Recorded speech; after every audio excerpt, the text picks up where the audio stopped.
Well, good morning, colleagues and guests. The Committee on Finance is hereby called to order. The time is 10:03 on Friday, September 25th, 2020. Pursuant to applicable law, my determination that attendance by remote means is necessary because an in-person meeting is not practical or prudent due to the declared public health disaster caused by COVID-19, this meeting will be conducted by video conference. Please note that today's hearing is an informational subject matter hearing only, and as such, there will be no vote at this meeting. We will now have a roll call to establish quorum. At the time I call your name, please make sure you're unmuted. And we will start by ward order, unlike last time. Alderman Brian Hopkins. Present. Alderman Dowell. Here. Alderman King. Vice Chair Hairston. Present. Alderman Sawyer. Here. Alderman Mitchell. Present. Alderman Harris. Alderman Beal. Yep. Alderman Sadowski Garza. Here. Alderman Thompson. Here. Alderman Cardenas. Alderman Quinn. Here. Alderman Burke. Here. Alderman Lopez. Raymond Lopez. Alderman Moore. Present. Alderman Curtis. Alderman O'Shea. Here. Alderman Brookins. Here. Alderman Tabares.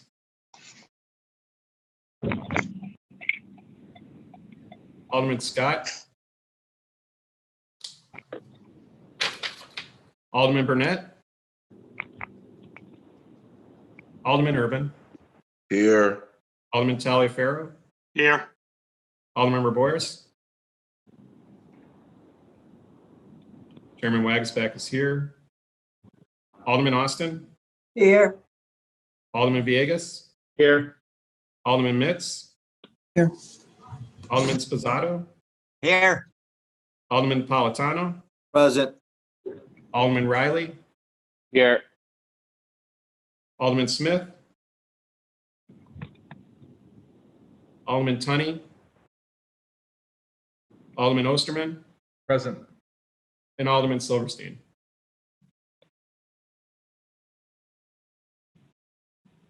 Are there any other aldermen present? Let's see. I have Alderman Ramirez Rosa. Yes. Okay. We'll invite anyone else in as they come in. Ladies and gentlemen, we do have a quorum for this meeting. We have, you catch that?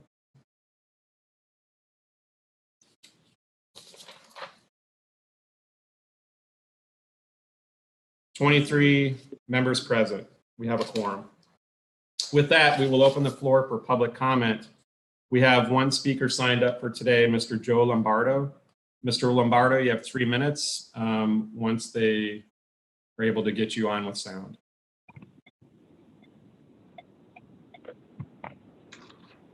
Please press start. Oh, we can hear you. Go ahead. Good morning. Thanks for letting me speak. My name is Joe Lombardo. I own 2 locations, restaurant bars, one in Oak Lawn and one in Mount Greenwood.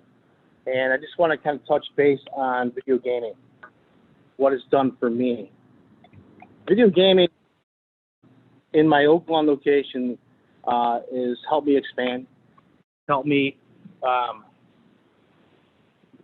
me do a lot of things with the revenue. I've taken the money and I just expanded in the last year, and with what I've done with the expansion is not only helped me and my customers in keeping my costs down, but it's also allowed me to bring more back to the community, more donations, more sponsorships, and also with that, we had more sales tax. This all came from majority of the revenue. That being said, this is what I need for the Chicago location. I just want to know, everybody know that it's super important that my customers they're not choosing my location instead of casino.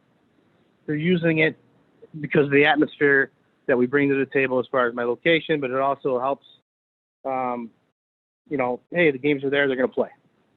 So it helps me out. It's helped me grow.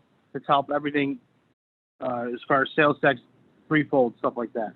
I believe money's figures from the union gaming are misleading. We're trying to compare apples and oranges to that.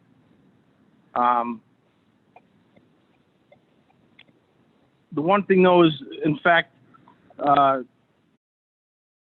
it was a choice between 58 million and 17 million. But at the end of the day, in these tough times, I'm asking that Chicago opts into video gaming, help all us small businesses stay afloat, and grow. More importantly, grow. And I think it helps not only the small business, it helps the community grow. And that it's a little detail about with the revenue that we take, whether you expand, whether you put it back in the business, or just give it back to the community. People come in for sponsorships all the time, and that's kind of like going into the old school flywheel. So I appreciate the time and look forward to moving forward. If anybody any questions, I'm here. And thank you. Thank you, Mr. Lombardo. We have no other speakers signed up to speak today. Now, because we're trying to lay out a great deal of information today in a short time, I just want to remind everybody we have a 2 p.m. Chairman Harris's Rules Committee, so we want to keep this focused on revenue generation only. Other topics should be confined to the separate hearings that we'll have in Chairman Dowell's or Chairwoman Dowell's meetings coming up for budget. Today, we're going to focus on the following topics: property taxes, sales tax, lease transaction taxes, and income taxes. CFO Bennett's going to make a brief statement. Afterwards, we are going to hear from Brad Cole of the Illinois Municipal League, Bob Ginsberg of the Center on Work and Community Development, Ralph Martier of the Center for Tax Budget Accountability, Carol Portman from the Taxpayer Federation of Illinois, and Randy Bauer of the PMF Group. For questions during the meeting, just raise your hand. Alderman Michelle Smith, I see. Yes, Mr. Chairman, may I just be recognized for the quorum? Thank you. Yes. If you wish to make a point of order, point of information, or point of clarification while one of your colleagues is speaking, please use that raise your hand function. If you're on the phone, just please go ahead and interject and ask for a point of order. Again, we have very limited time today, but you're welcome to submit any additional questions that you have in writing through the chair, and we will distribute the questions and hopefully answers as quickly as we can get them from our panelists today or from the CFO. So with that, I'm going to turn over the floor to CFO Bennett, and she will make an opening statement. Great. Thank you, Chairman. Thank you, Chairman Wagsback. Good morning, Vice Chairwoman Hairston and members of the Finance Committee.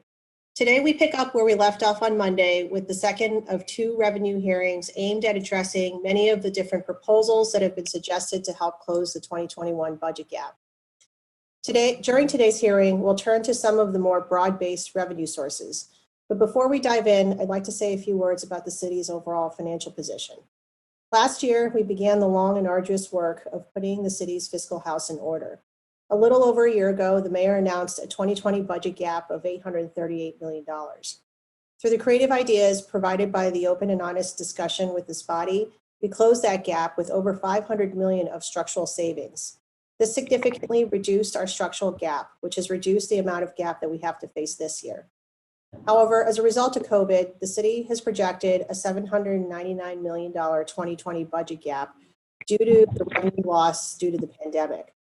Further, of the $1.2 billion 2021 budget gap, over 65% or $783 million revenue loss due to COVID. As we look to potential revenue sources for the 2021 budget gap, we do so in the least painful way, doing everything we can to expedite the recovery of the Chicagoland economy. allowing those revenues to recover and help address our financial challenges. Today, we'll be talking about 4 different types of revenue streams: property taxes, sales taxes, income taxes, and lease transaction tax. The revenues we are discussing today represent more than 30% of the city's revenues in the corporate fund.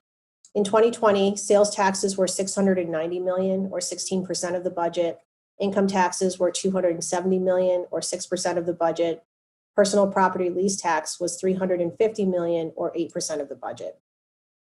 Although property taxes are not part of the corporate fund budget, they help to offset costs that would be covered by corporate fund, including debt service, capital, and pensions. Property taxes were $1.54 billion in 2020. As I mentioned on Monday, it's important to note as we discuss revenue options for filling next year's budget deficit that only certain of the city's revenue sources can be adjusted by home rule authority of the City Council. In the taxes we're discussing today, a portion of the city's sales tax, the lease transaction tax, and the amount of property taxes are within home rule authority of the City Council. As with earlier this week, we have organized a panel of experts on each of these revenue streams. Before diving in and turning it over to the panelists, I have a few opening comments on each of today's discussion points. We'll begin with a topic that was meant to be discussed Monday, but was pushed to today due to time constraints: personal property lease tax. Cloud computing currently accounts for approximately 28% of the city's total lease transaction taxes, which apply to businesses or individuals that are either a lessor or lessee of personal property used in Chicago. And this percentage is expected to grow even more in the short to intermediate term. The lease transaction tax on computer leases and cloud services is currently 7.25%, which is nearly 20% lower than all other leases in the city. Additionally, this tax has grown 14% over the last 10 years, with $328 million in revenues in 2019, and we expect to fare well during and after COVID, especially given the rapid growth of teleworking. We are looking at increasing this tax to 9% to match the tax for all other leases across the city. Turning to property taxes, the city levies a property tax for 3 purposes: $985 million to pay for pension costs, $434 million to cover debt service, and $119 million to cover the levy for libraries. This totals $1.5 billion in levy amount to cover these needs. The levy has increased by $327 million over the last 5 years. Looking back historically, this increase has not really increased the level of burden on property taxpayers as measured by the tax rate. The tax rate measures the amount of property taxes as a percentage of equalized assessed value, or EAV. And the tax burden can be monitored by the tax rate, which is in essence your percentage of which is the rate of your property taxes as a percentage of EAV. In 2019, after a triennial reassessment this year, Chicago has had the lowest tax rate in 4 years at 1.676%. This tax rate was at its peak over the last 10 years in 2018 at 1.77% and is currently at 1.724%. Overall, the tax rate has remained fairly stable despite the levy increases. Chicago has the lowest average composite property tax rates in Cook County. Chicago property tax owners are not as highly taxed as our suburban neighbors. The tax rate is 6.89% in Chicago compared to 8.92% in the northern suburbs and 13.3% in the southern suburbs, as defined by the Cook County's clerk's annual tax rate report. Even when you factor in higher Chicago property tax values, the average tax bill for a single family home is between $2,445 to $5,981 in Chicago, as compared to $5,814 in the south and west suburban Cook County and $7,537 in the north and northwestern suburban Cook County. When the city looks to levy property taxes, it determines the appropriate level of new property, which has increased the city's EAV. This new value, in essence, spreads the same dollar amount of levy charged by the city across more Chicago property owners and lowers the overall rate each property tax owner pays. In order to adjust for this, the city has historically increased the levy by an amount it estimates will account for the new property, which increases the dollars to the city, but keeps the overall tax burden level. As discussed earlier, property taxes have not kept pace with the growth in EAV. New construction in 2019 was $859 million, which is the highest level since 2009 and the Great Recession. In addition, last year, the city has also begun pursuing an aggressive TIF surplusing, which resulted in the largest TIF surplus of $300 million in the city's history. For 2019, of the $1.7 billion of TIF fund balance, the city has already committed $1.3 billion to existing projects. These projects are largely projects for general infrastructure needs, such as neighborhood improvements, street improvements, bridge repairs, as well as CTA, CPS, and Park District improvements. The remainder was surplused by the city for 2020. The city continues to work through an aggressive strategy of releasing TIF surplus funds and will endeavor to do so in the 2021 budget. Finally, as it relates to property taxes, we have been asked to consider exploring a pilot system. Pilots, or payment in lieu of taxes, are a system in which the city could capture revenues from certain organizations that had been previously exempt. Under state law, nonprofit institutions are exempted from certain taxes, including property taxes. Some nonprofits possess significant real estate holdings. As a result, this exemption can cost the city in foregone property tax revenue. A pilot system would calculate the amount of property taxes that a nonprofit would pay, if not for the exception, determine a pilot amount as a fraction of an overall property tax liability, and deduct the value of the nonprofit's charitable activities and attempt to collect the resulting payment. Although a pilot system's primary purpose is to generate revenues for the city and save residents from an increased burden, there are other potential goals, including building consensus among affected nonprofits, increasing the level of charitable giving delivered by nonprofits, or responding to community needs. The city continues to explore pilots as an option, but as has been the case in other cities that have implemented pilots, there's a lot of work that is involved in establishing a pilot, including working with the county assessor's office, as well as individual discussions with the city's nonprofit institutions.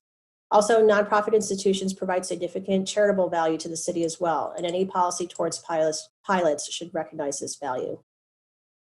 Income taxes were $269 million in the 2020 budget and make up 6% of the city's corporate funds. These taxes are determined by state statute and are distributed back to the city through the local governmental distributive fund. LGDF receives 6.06% of individual income tax revenues and 6.85% of corporate income tax revenues. These percentages have trended downwards from 10% in 2010. On sales taxes, the city also budgeted $689 million in revenues from sales taxes in the 2020 budget, comprising about 15.4% of the city's corporate fund revenues. Chicago sales taxes have a very high combined 10.25% rate on a very narrow base, which runs counter to good tax policy. The narrow base in Illinois excludes most services, taxing only 17 out of the 168 services taxed in the nation. As an expansion of tax categories would require state law change. As noted earlier, only the portion of the sales tax that the city can change would be the 1.25% home rule sales tax and home rule use tax. In the 2020 General Assembly, a fix was passed to online sales tax, which made online sales subject to the same collection rate as physical sales. Starting in 2020, online retailers are required to collect and remit Illinois sales tax at a flat 6.25% rate across the state. Beginning in 2021, online retailers will need to collect and remit sales taxes at local rates based on the address of the buyer. Additionally, improved enforcement mechanisms were put in place to ensure that collections are being made on various online retailers. Before I conclude, I wanted to reiterate my appreciation for everyone's time today and what I believe will be a constructive conversation. As always, I'm available to answer any questions you may have, and now I'd like to turn the conversation back to Chairman Wagesback. Thank you, CFO Bennett. I just want to include Alderman King and Alderman Raboris for purposes of quorum, and then Alderman Martin. We'll see. Just hear from me. Want to make sure we have anybody else that's popping in. And just a reminder, ladies and gentlemen, what we're going to do is have each one of the speakers speak, and then we can take any of your questions just for purposes of time. So next we will have Mr. Brad Cole from IML. Mr. Cole. Thank you, Mr. Chairman, and members of the committee, and Ms. Bennett for having me today. I am Brad Cole, the Executive Director of the Illinois Municipal League. Just for a brief purpose of introduction, I previously served in elected office for nearly 20 years in the city of Carbondale. I served on the park board, the school board, the city council, and 2 terms as mayor of the city of Carbondale, and have been with the Illinois Municipal League now for 6 years. I'd like to touch on just a few of the points that Ms. Bennett raised, and then, of course, be available for questions and any other information I can provide. For the points in the order that she talked about them, property tax being the most important with regard to most communities, because that does provide unrestricted funds for communities, I would raise your attention to the fact that the General Assembly last year did establish a property tax task force, which was aimed at reforming property tax. That task force did not submit a final recommendation or a final report, but we have been guarded against what may come from that, because as we all know, there is an ever-increasing effort by the General Assembly to place unfunded mandates on local governments and especially municipalities. The 1,298 municipalities across the state are all impacted the same. Obviously, they have a relative scale. In the city of Chicago, the costs of those mandates would be more than they would in another community because of the scale. But the unfunded mandates that are driving property tax costs are important to keep in mind. And so we have been mindful of that and have been watching, and I would encourage you to be speaking with your General Assembly members about what may come out of that task force and how property tax could be reformed. Next, with regard to payments in lieu of taxes, I would just draw your attention to a couple of different options that have been undertaken by downstate communities. The city of Danville and the city of Peoria have both enacted different fees that would be levied on the square footage of property for those nonprofit or charitable organizations that are not paying taxes. And the city of Peoria did that last year, and it is not relative to what their property tax liability would be, but it is based on the square footage of the property and applies across the board equally then to all entities based on the square footage of their physical property. So that's something to keep in mind with regard to payments in lieu of taxes. Also, LGDF, the Local Government Distributive Fund, is the local share of state income taxes. Ms. Bennett indicated that right now we receive 6.06% of individual income taxes and 6.845% of corporate income taxes. That is down from 10% originally. And when the General Assembly increased the income tax permanently, they reduced the rate of LGDF, thereby keeping the dollar amount that was distributed flat, but eliminating the opportunity for growth in LGDF to local governments. So when the state increased the income tax, they decreased the LGDF rate so that the dollar amount stayed the same. The state collected more money and cities and counties did not. I would note that for calendar fiscal year 2019, the actual LGDF distribution per capita was $106.44. The Illinois Municipal League's most recent forecast for calendar fiscal year 2020 is $102. For calendar fiscal year 2021, we are projecting a $92 per capita distribution. So you can see that just in 2 years, seeing about a 15% reduction in LGDF distributions. And that leads me to the greater issue of income taxes and the fair tax, graduated income tax, progressive tax, whatever you wish to call it. When that was proposed by the governor and General Assembly, the Illinois Municipal League requested that that also be accompanied by an increase in LGDF to restore full funding. That was not supported by the governor or General Assembly. There is no commitment to increase LGDF if the graduated income tax is approved by the voters in November. And because of that, the Illinois Municipal League took a no position on that question.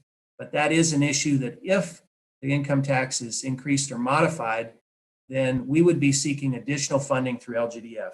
Just one other thing, and then I will relinquish back to the chairman. On the issue of online sales tax collection that Ms. Bennett raised, that was a signature issue of the Illinois Municipal League for many years. We were able to get that implemented, and we were very thankful that that was done basically a year ago, because if we didn't have it this year, we would have seen even less revenue through use tax because of all the increase in online purchases during the stay-at-home orders. However, one slight correction, that beginning January 1st, 2021, the locally imposed sales tax will be imposed based on the destination of the product. So it is not on the purchaser's address, it is on the destination of where it is being shipped to. So happy to provide that information and anything else. And thank you again for the opportunity to be here today. Thank you very much, Mr. Cole. Very informative. Alderman Burnett, I marked you down as present for the committee meeting. I saw that you're on the phone and switched over to video. Our next speaker will be Mr. Bob Ginsberg. Bob, are you ready? I'm sorry, Chairman, did you want us to ask questions after each person? Or No, after I'm going to have presentation? everybody speak, give their Okay. presentation, and then we'll have questions then. I'm sorry, But feel Chairman, free- I'm joining you by phone. This is Alderman Harris. I'm sorry, Chairman. Yes, ma'am. For Okay, interrupting. no problem. I have you present too. And we'll hear from Mr. Ginsberg next.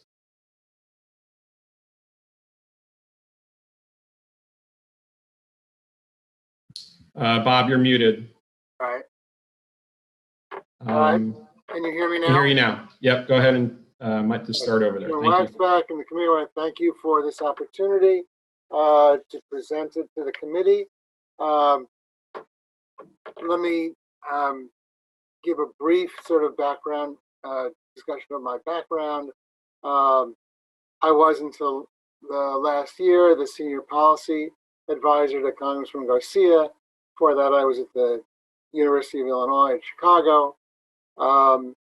Before that, I was at Cook County as the Director of Fiscal Initiatives, and for the first budget for President Preckwinkle, ran the Bureau of Finance. I briefly ran the Medical Examiner's Office. I spent almost 3 years as the Administrative Director for the Transportation Department. I was an advisor to the Progressive Caucus in 2015. Seems like a long time ago. And then I was the Bureau of Vital Records for then Clerk David Orr.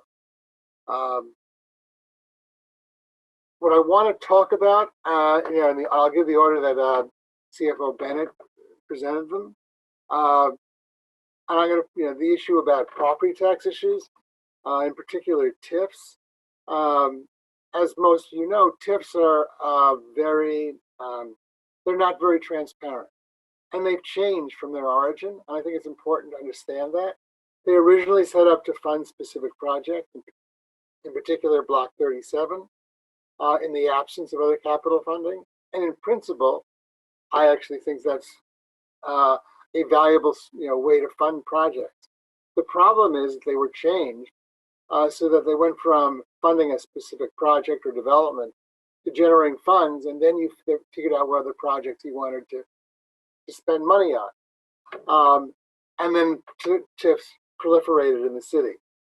I think that's a problem. In the absence of a citywide set of priorities, you have a very mysterious process for identifying what projects are funded, what money is committed, and I think it's unknown. You talk about, there's a 1.7 billion in uncommitted funds in the TIFs. It's unclear what that means. Even looking at the top 20 TIF districts, if you take the category that's called,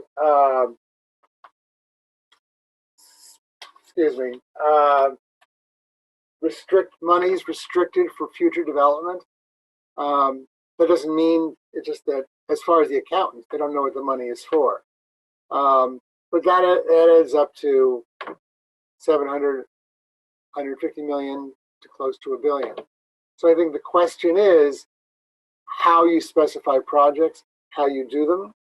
I think that there's more discussion about how you identify projects, what infrastructure projects are a priority, what citywide projects, for example, having TIFs fund summer youth employment programs has been discussed in the past. It could be done. I think the other thing is that the problem with TIFs is also that they're the source of the only way to tap the increase in property tax value in new construction, because PTAL at the state limits property tax increases. Just to move on to pilots, as when you're discussing income tax, not all nonprofits are the same, and some nonprofits are more nonprofit than others. A local church, an animal shelter, will have a different, both contribution to the community. And if we're going to do this, we have to understand who is making money in the city, how we tap that. We have a tax system that doesn't reflect the general economy, and so taking money from smaller organizations that don't have the legal help won't benefit the city. Let me move on briefly to income taxes. This is just a brief overview because originally we were talking about changes to retirement income, taxing retirement income, which would be politically contentious. But as with many things, not everybody has the same retirement income or the impact on their total revenue. And that if actually, as you get to the low $200,000 or below $150,000 a year, retirement income, including 401ks, pensions and annuities, and Social Security, if people get it, and many retirees in Illinois don't get it, make up most of their income. So taxing that at this point would be a real burden on lower income people. Once you get above 150,000, then retirement income of the three categories only accounts for 6% of the total adjusted gross income for those people. Then it becomes a reasonable process. It's not an undue burden. But for people at lower incomes, taxing that, given they don't have that large an income, would be a problem. I'd also like to add that once you start going to the legislature to make changes in the income tax, then there are many other options. For example, having a countywide income tax, which would generate a great deal, which would generate enough revenue to fund much of the, make a big dent in the deficits that we have. It would also grow with the economy. And as Ralph will point out, or has pointed out many times, Ralph Martiri, who will follow me, the income tax is designed to counter the very regressive nature of the other taxes we have. It would also give an opportunity, if the income tax is large enough, to be able to roll back some of the property taxes. And finally, let me just briefly touch upon sales taxes. I think, as many people have said, the problem with sales taxes, they're very regressive. They hurt lower income people. They take a larger percentage of their income. I think it would be a mistake to keep on raising the sales taxes. At the very least, we have to talk about, and other people have mentioned this, that, and I think CFO Bennett has also said, expanding the base. We have to begin to focus on financial services. Perhaps not the, I understand the problems people have with the financial transaction tax or LaSalle Street tax, but taxing services, especially financial services, to get people who make more so it's less of a burden on lower income people would be a way to proceed. But that's, again, for the legislature to handle. So let me stop there and I'll be glad to answer any questions. Thank you. All right, thank you, Bob. Appreciate that. I just want to also welcome Alderman Nugent, Vasquez, and Rodriguez, and then Alderman Scott for purposes of quorum. After Mr. Ginsberg, we'll now move on to Mr. Ralph Martire. Ralph, are you there? And I actually figured out how to unmute myself. So thank you. And we can hear you. Yes. Great.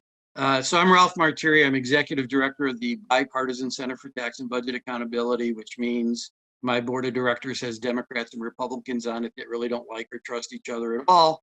And that's great for us at the staff level because we focus on best practices and data. And it's great following someone like Bob Ginsberg, who really knows this stuff and has worked inside the belly of the beast for long enough to understand where the pluses and minuses can be. So I want to first preface my talk with the pandemic and the economy. The economy is in a very difficult position. Consumer spending dropped 1.7% the first quarter this year and 9.9% the second quarter. That's a greater drop in consumer spending than we have seen even during the Great Recession at any point. So a lot of concern will be raised about whether or not revenue increases make sense during this environment. And the answer is yes, they do, because when you increase revenue, what you're going to be spending that increased revenue on is continuing public services. So the primary portion of what that investment, taxpayer investment, goes into are the wages and earnings of the individuals on the line providing those services. So rather than cut spending on services, which has a huge negative economic multiplier in your economy, maintaining your capacity to spend during the down period will actually help you grow out of the recession quicker. And that's not my analysis. That's actually the analysis of Nobel Prize winning economist Joseph Stiglitz. Now, the challenge you have is the ideal way to raise taxes during a recession is a progressive tax increase. And that is one that would focus on more affluent individuals than lower moderate income families. The reason why that's the ideal way to raise revenue during a recession has everything to do with income inequality over the last 40 years. So based on Internal Revenue Service data, in 1979, average earnings of the wealthiest 1% in Illinois were about $400,000 a year. 40 years later, they had grown to be over $1.4 million a year on average on an inflation-adjusted basis. That is a jump of 258%. Then you look at the bottom 99% of earners in our state, and their average incomes over the same sequence in time increased from $51,000 to $61,000 a year. So the reason why a tax increase focused on wealthier individuals doesn't really harm your economy is all about their marginal propensity to consume. When you tax folks who are earning that much more over time and take a little bit of their increased earnings away from them, they don't tend to spend less in the economy. And that's good because 68% of the economic activity is consumer spending. When you tax lower moderate income families, however, they do tend to spend a lot less. So why in this environment, even a somewhat regressive tax is still the better thing to do than cutting spending on services from an economic standpoint is a portion of that regressive tax will in fact be paid by more affluent individuals. Not all of the tax is paid by lower moderate income folks, and that portion that is paid by folks at the top, when translated to investments in current services, results in a positive net impact on your economy. So I know you've talked about a number of very specific revenue sources that you could look at today, and I would like to talk about all of them. First, I'm going to get to the local government distributed fund. I completely agree with the testimony from the Municipal League that this is an item that not only should be on the table from just a tax fairness standpoint, but from a fiscal fairness standpoint. You know, the state of Illinois has pushed the primary obligation for funding K-12 education away from the state and down to local resources. This has forced property taxes at the local level to be higher than they ought to be, number one, because schools over-assess on the property fund education. It's also taken away a portion of the base property tax revenue that should be available to local governments like municipalities to fund the services they're required to fund. And Illinois is very much the outlier in education funding, and that that has translated to creating an unfair property tax burden that literally diminishes the capacity of municipalities. Now, if the local government distributive fund was restored to its prior share that it was before they reduced it down to 6.08%, the city of Chicago itself could expect to receive an additional $150 to $200 million in annual revenue. That's the difference it makes for the city of Chicago. 150 if the fair tax initiative does not pass, 200 million if the fair tax initiative does pass. That covers anywhere from 19 to 25% of the revenue shortfall COVID-19 is creating for the city's budget for FY 2021. In one fell swoop, getting the state to do the right thing on the local government distributive fund could cover anywhere from 19 to 25% of the hole you guys are going to experience because of the pandemic. It's rational, it's good tax policy, it's the right thing to do, and it counters some of the inequity created by the state's historic decision to push the primary obligation for funding K-12 education away from itself and down to the local level. Property taxes. Always contentious. They are the least popular tax whenever any poll is done on taxation. People get that big bill twice a year and, it stops a heart. That said, it's sustainable revenue. It's stable revenue. An increase, we looked at the extensions of the city of Chicago, an increase of 1/4 of a point generates approximately $210 million for the city of Chicago in its levy, 1/4 of a point increase. So if you couple that with the local government distributive fund, you're now halfway or beyond halfway in covering the hole that you're going to be experiencing in the FY 2021 budget. You could make this extension of the property tax temporary because obviously the downturn in the economy created by COVID-19 is temporary. You could have it expire in 4 years, but I don't think it should be taken off the table. I do appreciate the fact that it needs to be one of the core revenue options available to the city because it's one of the major economic-based revenue sources that you do have available that can help cover holes. The lease transaction tax, we looked at that. We couldn't quite figure out really what it would generate in this environment, but we do know, we looked at a report by the Dallas Federal Reserve, and pre-COVID-19, 73.8% of employees commuted to their jobs in cities. When COVID-19 sort of whacked the economy, that declined to 37.8% of folks commuting to their jobs in May. Now it's recovered a little bit. It's recovered up to about 49%. Still a significant number of employees are no longer commuting to their jobs. They're working at home. And I think you're going to see a substantial impact on the real estate rental market in the city of Chicago. So I don't know if this is the right time to consider that kind of an option, but if you do consider it, I would suggest that you greatly reduced your anticipated revenue from it because I think many employers are going to look to reduce their footprint going forward, and that's going to impact the downtown real estate market pretty significantly. TIFs, I agree with everything Bob Ginsberg said about TIFs. We've testified to the property tax relief task force at the state level on various ways you could reform TIFs to make them more accountable, to do a better job of defining the but-for case in advance for the economic development that's going to take place. There are just so many reforms that could be done to TIF. I do think, though, from a utilization standpoint to solve the short-term problem, if TIF surplus can be declared, obviously that's not renewable revenue, it's one-time revenue, but it can go to plug a temporary hole, and I think that's the best utilization of it. As we looked at most recent reports, what approximately $1.8 billion in all TIF districts right now. I believe last year's TIF declaration of $300 million in surplus was the largest ever declared in surplus by the city, and 24.7% of that $300 million surplus, roughly $74.1 million, did go to city coffers. It ought to be determined if an additional surplus can be declared this year and next. And whatever revenue comes from that for the city is great, because it's just, it should be understood as one-time revenue used to offset your one-time revenue losses being generated by COVID-19. But it certainly won't be a sustainable source of revenue for the city declaring surpluses.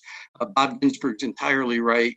The one long-term revenue impact of TIFs is it's keeping new property away from your capacity to levy against, and with PTEL that does diminish your ability to generate revenue. That said, that is sort of the only impact, is the sort of the new property. And I think a lot of people misunderstand how TIFs work. You're still levying what you're going to levy, given the constraints of PTEL. So it doesn't necessarily cost you a dollar in your levy right away, but it certainly reduces your ability to go after that growth and hence grow your levy down the road. And I think that's an important distinction. So that's sort of a quick summary of TIFs. Payment in lieu of taxes has a lot of potential for a city like Chicago. I mean, I think one of the biggest programs, if not the biggest program, is in the city of Boston. And the most recent data that we have from Boston indicated they raised $34.1 million in fiscal year 2019 from their payments in lieu of taxes. That's not insignificant. All that revenue came from just 47 nonprofit institutions. It focused mainly on very large hospitals, universities, like Harvard, for instance, made a payment of $3.68 million into the pot, and Massachusetts General Hospital, $6.8 million. So, you know, these large nonprofits, and I think in Boston's design of their program, they looked for property values of the nonprofit that the nonprofit owns in excess of 15 million. So they really are, to Bob's point, I think he made a great point, looking for only those very large nonprofits with significant assets. They generated a not sort of immaterial amount of revenue, $34 million, and it came from just 47 institutions. So I think in Chicago, with some of the larger nonprofits that we do have in our city, and the fact that it is a voluntary program, it is certainly worth exploring. I will point out that the Boston program does allow a community benefit offset of their ask for all their institutions, not just their healthcare institutions. And, you know, we could certainly incorporate such a concept in any approach the city of Chicago were to take if it were to look at the payment in lieu of taxes as an option.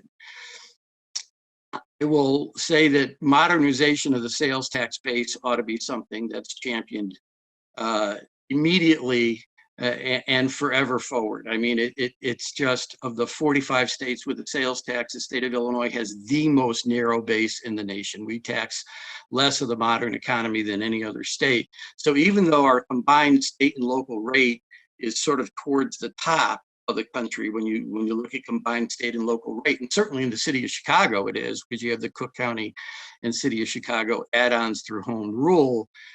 That said, Illinois raises less per capita from the sales tax than any other state with a sales tax. And that's because our base is so narrow. Now, there are a lot of different ways to look at expanding the base. We believe that consumer services ought to be the expansion of the base. So not business to business, not healthcare, not those kinds of things. And the Commission on Government Forecasting and Accountability at the state level has looked at this and anticipated it in an older report. And I'm going to tell you why we're still using the data, that it would generate over $450 million annually for the city of Chicago, just an expansion to consumer services. Now, the reason we're using older data, this is from 2011 or 2012, is because of the decline in consumer spending caused by COVID-19. We do think being very conservative on a revenue projection here is the right way to go, given the destruction created in the consumer economy, which we just have never seen before by the pandemic. But it is good, sound tax policy. It is stable revenue. When you look at the revenue mixes already that feed your corporate fund, of all the different taxes, the sales tax is the largest percentage of your corporate fund at 16%, and that's the largest percentage of any tax that does feed your corporate fund. So this would really be good tax policy and sustainable revenue. And I guess a city income tax would be something to consider. I don't think it has any political legs while the fair tax is pending. I do think The governor and his supporters are going to be focusing everything on getting this graduated rate structure in place. And as Bob indicated, you really need that for the income tax to play its role, tax policy role. If you picked up a book on tax policy, you would see that it is supposed to offset the natural regressivity of literally every other tax and fee that is available to state or local government, but it could only do that with a graduated rate structure that imposes higher rates on higher levels of income and lower rates on lower levels of income. The second thing an income tax is supposed to do is respond how income growth is actually distributed in the modern economy over time. With the data I gave you earlier, this incredible growth in income inequality in Illinois specifically between our wealthiest and low and moderate income families indicates it's the right thing to do. And of course, if that happens, then I think the case has to be made for the local government distributive fund to go back to its earlier level. And thank you. All right. Thank you, Mr. Martiri. Before we move on, we've got two more panelists, Ms. Carol Portman, Mr. Randy Bauer. We have Alderman Raymond Lopez here and Alderman Tabares. Thank you both for joining. And we're going to hear from the panelists, and then we'll take questions after that. So next up, we will hear from Ms. Carol Portman. Ms. Portman. Hi, thank you. Thank you very much. The floor is yours. Thank you. Thank you for inviting me. I'm the president, like you said, I'm Carol Portman, president of the Taxpayers Federation of Illinois. TFI has been around for almost 80 years. We are, like Ralph's group, a nonprofit, nonpartisan nonprofit. We focus on research and advocacy involving state and local taxes and tax policy here in Illinois. We're sort of the tax nerds, I guess. We're based in Springfield, and a lot of our focus in recent years has been on state level taxes and at the legislative General Assembly's involvement with local taxes, which I think explains why most of you have never seen or heard of me or us before. But I appreciate being invited here today because we do think a lot about local taxes, and more and more these days, and not just Illinois, but around the country, the local tax burden and implication is a bigger piece of the taxes paid by taxpayers, and local governments are more and more having to raise revenue on their own. They're getting less and less. The comments about the decrease in LGF and those sorts of things, the burden is falling more on you. And so local taxes are incredibly important. We focus on tax policy, like I said, and I know that you all have heard about the principles of sound tax policy before, so I'm not going to go into those. But the summary of that, the condensed version is a good tax is one that people know is there. You don't want it buried. You want there to be some accountability, but you want it to be so low and so broadly applied and fairly applied to everyone and easy to understand that no one cares about it. That's a good tax. It's really hard to find those, and generally speaking, everyone hates all taxes. But it's really important to talk about the specific ideas that you've got before you. I think a lot of them are worth kicking around and noodling through. I do have a few thoughts about some of them. We spent a lot of time doing research and then also talking with the taxpayer community to understand the real world consequences of either existing laws or proposed changes in them. I want to make sure I get to my notes so I don't say anything or miss anything. On the property taxes, it is true. We do a study every year not every year, every few years of 89 communities around the state and look at the residential property tax burden of the liability that's based on a typical home. That's statewide. We take the same price of the home. And for most of the times that we do this study, Chicago, of the 89 communities we choose, Chicago has the lowest residential tax burden on that $200,000 home that we are looking at. And compared to other states as well, we tend to, at least the Chicago rate tax burden on homes tends to compare favorably. That's not true if you expand it outside to Cook County, because obviously the city of Chicago is not the only taxing jurisdiction when it comes to property taxes. And if you, instead of looking at residential, because here in Cook County, we have a classification system that treats residential properties different from commercial and industrial. If you're comparing commercial and industrial properties in Chicago to other major cities or around the state, that next to lowest or near lowest tax liability is not the case. It goes a lot higher because, again, of that classification system. So just something to keep in mind as you're going forward. On the sales tax side, Ralph and I, Martiri and I have worked together on a piece talking about the importance, the need, the sound policy viewpoint of expanding the sales tax base to include consumer type services. It would broaden the base, which is, like I said, a good tax has a broad base.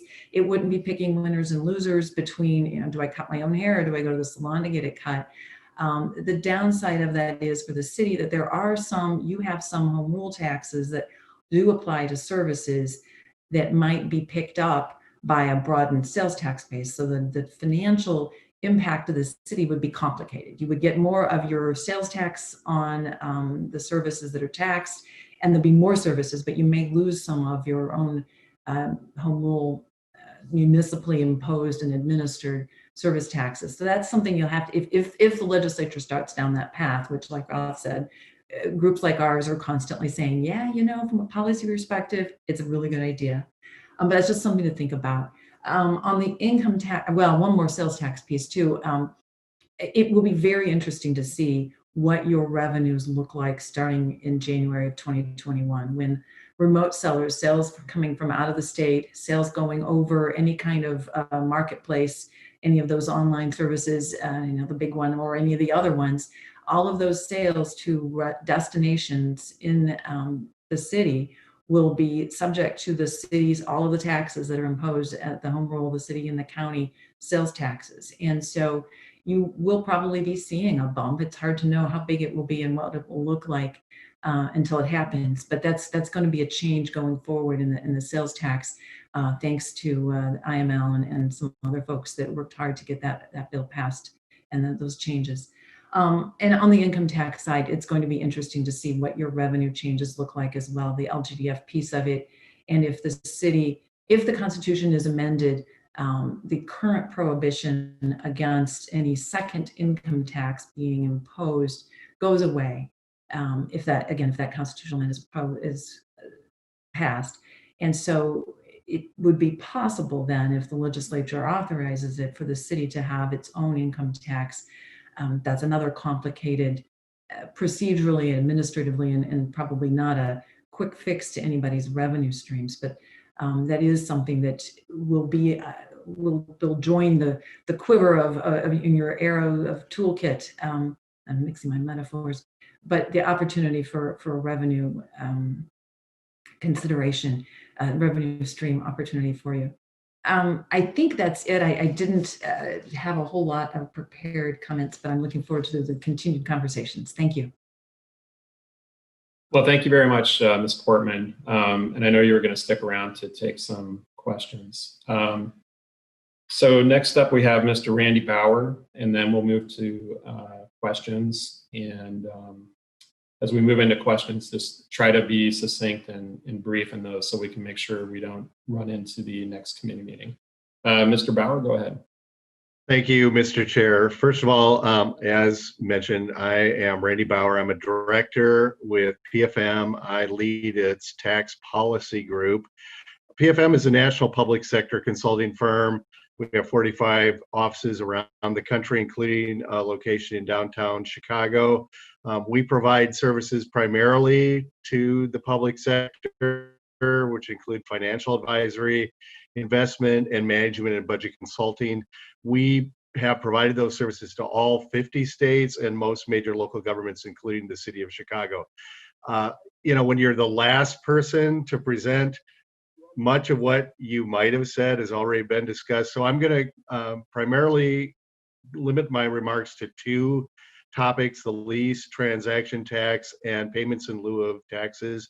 Although we have consulted on all of these topics and would be happy to comment on them if necessary. So as it relates to the lease transaction tax, as the CFO Bennett described, the city currently applies a 9% tax rate to businesses or individuals that are either a lessor or lessee of personal property used in Chicago. And I think it's important to note that that's personal property, not real property. The city applies a lower rate, 7.25%, for non-possessory computer leases of software and infrastructure, which is often referred to as cloud computing software or infrastructure. I think I had already provided my remarks, which give a little bit of an insight into some of the tax principles that we generally look at when we're discussing these kinds of proposals on a national basis. So when we look at those, the economy has shifted. So we used to just consume tangible goods, and now we consume much more of services. And that means that the tax base for general sales and use taxes is eroded. Several of the commentators have already discussed that point, but that's useful for a discussion of the usefulness of this particular tax. So to the extent that you tax services, and this sort of taxing on leasing would be that kind of tax, it balances out the horizontal equity concerns related to sales tax structures that do not tax services. This is another way of getting around the issue that's been raised that the state of Illinois does not, in its general sales tax, tax many services. So I think this makes a lot of sense because the variable rate for cloud computing creates horizontal equity concerns. You have other aspects of personal property that are taxed at a higher rate. You're currently taxing this at a lower rate. And there are also economic efficiency concerns, as a business may be incented to shift their computer leases from on-site equipment to cloud computing because it has a lower tax rate. That is generally considered not to be a good tax policy. You should be treating these equally unless there's a reason not to. So from our kind of perspective, then what you're looking at here makes sense. As it relates to tax administration, it's not a major tax compliance issue, but variable rates do introduce some complexity into a tax system. So switching to all being taxed at the same rate for personal property also makes sense. From a personal property, from a policy perspective, we think that it makes sense to develop tax structures where consumption taxes fit into what is normal consumption. You know, the axiom in tax policy is that you should have the broadest possible base and the lowest possible rate. And these kinds of new economy issues where leasing has become much more of a way of consuming services than just making the same purchases fits into that kind of good tax policy perspective. As it relates to nationally, personal property taxes are a common feature of tax structures in several major cities that would be considered your peers. Houston, Milwaukee, San Francisco all use these kinds of personal property taxes. It's also collected in several counties that would be similar, both Los Angeles and San Diego. Phoenix also has a transaction sales tax on gross income from business leasing activity, as well as several Virginia counties. We did a study for Prince William County, which is one of the major counties around Washington, D.C., related to personal property taxes in cloud computing. In that instance, they were making a really large change in their taxing structure. We suggested that would have a negative impact on their economic activity. But this kind of gradual structured increase that you're looking at, which is a fairly minor increase, to us is not the kind of increase that's going to negatively impact on economic activity. The other topic that I'll address is payments in lieu of taxes or pilots. As has been described in most states, if you're a nonprofit corporation and you own property, you're exempt from property taxes. And, in most local governments around the country, property taxes are the largest source of revenue, and that foregone revenue has significant impact on those local governments. The city of Chicago qualifies in that respect. In some cities, as much as 1/3 or more of their assessed value is exempt from tax. And that, of course, reduces the overall collections and places a greater burden on those who do pay property taxes or other taxes. These entities consume your city services, including use of city streets, fire and police protection.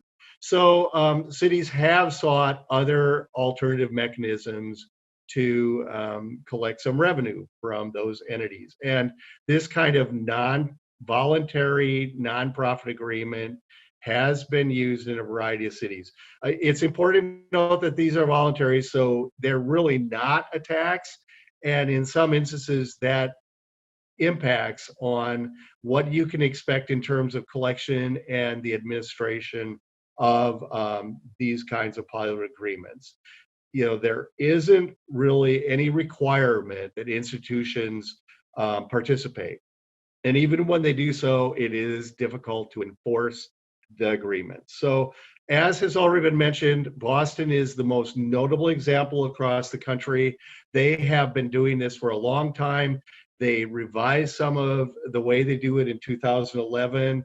They developed new guidelines. They had a task force that made recommendations.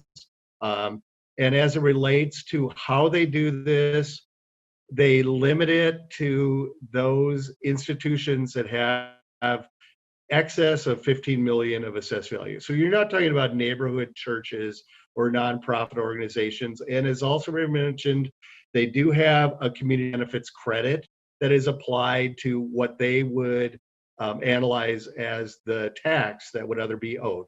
In fiscal year 2019, the city, based on those guidelines, asked for a pilot of $209 million from the various institutions, and then they adjusted it by community credits of 52.5 million, which left a total of $56.6 million.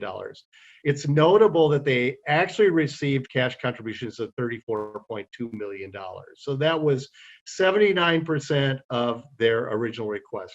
And this is one of the issues that any city that deals with these kinds of pilots, that you're not going to collect exactly what you're going to ask of your nonprofit institution. When you look at what's going on with this across the country, there's been less direct interest in this topic of late. The most recent global survey that was done of pilots was done by the Lincoln Land Institute in 2012. And at that time, they had identified 218 localities in 28 states since 2000 that had collected these. And they found, as has already been mentioned, 90% of the revenue comes from quote unquote eds and meds.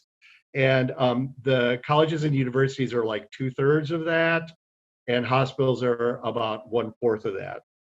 You know, there are other nonprofits, housing, religious institutions, social services, and arts and culture, but it's primarily the eds and meds. So other cities that collect these pilot agreements include Baltimore, Madison, Milwaukee, Philadelphia, Pittsburgh, and St. Paul. As I think was mentioned, some cities use a carrot and stick approach. So you can seek to assess fees to nonprofit organizations based on things like street lighting or street maintenance, and you can use square footage or you can use frontage of streets as a way to also assess those kinds of fees. And then that may lead those institutions or entities to the bargaining tables as well. Now, you know, it's not surprising the nonprofit sector generally resists these approaches. As has been mentioned by the CFO, 501c3 status requires that their mission focus on social benefit and serving the public interest. And any tax or other payments that they are going to make is going to reduce their ability to advance that mission. And that's certainly an issue that you're going to have to address if you pursue pilots. In terms of the tax principles, these are voluntary payments. They're not taxes, but if they were considered to be taxes, the argument would be that these institutions have significant financial resources. The case of Harvard has been raised as an example. It's notable that in like the last 10 years, Harvard has never met the exact portion of what the city of Boston has asked them to contribute, although they do contribute. You can also argue that in some instances, these nonprofit institutions compete with taxpaying entities. Sometimes they have aspects of their business that are not entirely related to their 501c3 status. So that's also a consideration. You know, one thing you have to keep in mind in terms of the revenue impact is that you will not collect all of what you ask of these entities. And from an administrative standpoint, these take a lot of work. It is not an easy process to bring them to the table or to reach agreement, and then even to collect the amount that has been agreed upon. It's an open question as to whether you might be as likely to raise additional revenue by putting the same sorts of resources towards activities around audit or enforcement of your existing revenues. Thank you, Mr. Bauer. So ladies and gentlemen, before we start on questions, Alderman Tunney, I have you down for purposes of the quorum. Thank you for joining us. I know you were in a long meeting there. So let's start out. If you have a question, please direct it to one of the panelists and try to be succinct in your questions, and we'll try to get the answer here. So Alderman David Moore, please proceed. Thank you so much, Chairman. And first of all, can you hear me? Yes, you're good. Okay. First of all, I want to thank the mayor and her financial team for having these financial experts come before us. I don't think we've had this in the past, at least not since I've been here, to give us some other different perspectives and some knowledge about these, about our different choices that we have here. So I really want to commend the mayor and her leadership and her vision for doing this, and her team for putting this together. Now, with that said, Brad, is your last name Cross? I'm sorry, I didn't get the last name. Cole, C-O-L-E. Cole? Okay, okay. Help me, the local government distributor fund, because you said two things. You said it was kept flat, and then you said it was reduced. Was it kept? So is it based on, first of all, the first question, is it based on a percentage? Yes. Okay, so, and that percentage before they increased was at a certain amount. And so they kept it at that amount while they increased the tax rate, correct? When the state income tax was increased, the dollar amount that was distributed through LGDF at a certain percentage, at a percentage, the dollar amount was kept flat. So then when applied to the higher overall rate income tax rate, our rate decreased. Right. And in that respect, they didn't decrease what we were getting, but in respect to the increase, we didn't get the increase in percentage because that dollar amount was just kept flat. That is correct. Okay. And with that said, can we, because somebody talked about the city income tax as being competing to the government's state fair tax. And I guess this is for the CFO Bennett. Are we putting pressure on the governor to increase this? And if not, we move forward with a city tax, because although the people will vote, that tax won't pass before our budget. Are you asking about the LGDF percentage specifically? Yes. You're asking for that? So the mayor in her comments at the budget forecast did call for an increased share of the LGDF percentage. It's a distributive tax that is not just for the city, but for entities all across the state. And Brad and others can speak to this, but that ultimately we also need those revenues to be able to help support our needs as well. So we have asked for an increased share of the LGDF.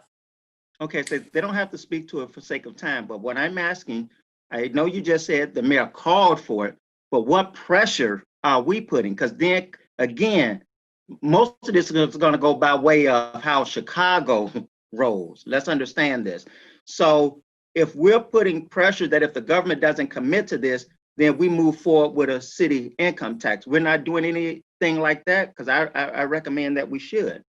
Well, I guess aside from, there's a lot in that question about the, LGDF or city income tax, et cetera. I think perhaps what is most important for us here in terms of our budget is that we are, slated to provide our budget proposal in mid-October. And so the legislative session, which would be the veto session, doesn't occur till after mid-October, and we have to move forward. Obviously, we're going to watch what happens over the course of the next year, and it's hard to, know exactly where all the moving pieces end up. And without that full context, we need to understand how the rest of the states faring to figure out how it is that we can apply that to our own budget. But we're certainly keeping track of it, and we have had conversations about LGDF as we've been moving through this process as well. Okay, And if I may, Alderman, from the Municipal League's perspective, we have requested and had legislation filed in every General Assembly to increase the share of LGDF. So that is something which the City of Chicago is a member of the Municipal League, have been pushing. Yeah, I agree. I just think we need to use some leverage to do it. Mr. Ginsberg, when you was talking about taxing financial services, I have two questions, and I get the first one out the way because I know you all are independent, but I know also that sometimes we may be amenable to our administration. So I need your true independence, because when you started talking about taxing financial services, I felt something in you about the financial transaction tax that wanted to come out but didn't say. What is your opinion on the financial transaction tax? And I know we heard everything the other day, threaten to move out, all that stuff. What is your true? I want to hear from you as you think about it without feeling the heat from anywhere else. Well, look, as a principle of tax policy, we actually should tax financial services. All right, and that means for the options trades, well, the European Union tax has a financial transaction tax. The issue is what's the scale. I would argue it makes the most sense at a national level. We now see that these days the financial transaction tax is really a sales tax. It's applied where the sale takes place. If it takes place in the computer, computers can be moved. Let's not forget that 10 years ago or maybe more, the airlines at O'Hare moved their fuel purchase location to Kankakee to avoid the sales tax in Northeast Illinois for the RTA tax. It took 6 years in a Supreme Court decision to overturn that, saying that was an attempt to avoid the tax. It wasn't a real move. So I think there are some legitimate issues, but the larger the scale for financial financial transaction tax is the right thing. I think whether it's a state level, a regional level, or a national level, makes more sense than a city level. Okay, and given that, let's take that off the table. So when you were saying then other taxing financial services, then give me one or two other taxing examples of financial services, and does those then lead to other fees to, like if I did something to Chase, they just going to charge me a fee. So that's what I'm asking. Does then these other ones, if there are other ones, and if you can name me two, do those lend to fees then hitting a person like me or somebody in my community? It depends on the tax. I think, for example, certain kinds of accounting fees wouldn't necessarily be passed on to local people. And I think it's a question of, again, sales taxes are regressive taxes as a percentage. So I think, Randy Bauer and Brad Cole and Ralph have all talked about, and Carol Portman, we all agree that you have to expand the sales tax to other services. You have to do it in a way that makes sense. All right, you want to broaden the base and lower the rate. But yes, sales taxes today are always passed on, right? When I go to the store to buy a pack of gum, I don't buy gum, but if I did, that taxes, I pay the tax. It just gets passed through. And so sales taxes, that's why they're problematic. If you schedule them properly, there's luxury taxes, there's other ways that taxes that don't get passed on or paid by people who can afford them, then it makes more sense. Yeah, I was. You don't have to go on. I'm pretty sure that I was just trying to see from other than the LaSalle Street tax, were there any other financials that wouldn't be so great? And you gave the example of accounting. So thank you. I appreciate that. Ralph, I don't know how to pronounce your last name. I think it's Matire or Martire. It's Martiri. It's an Italian name, so the vowels, like the people, are never silent.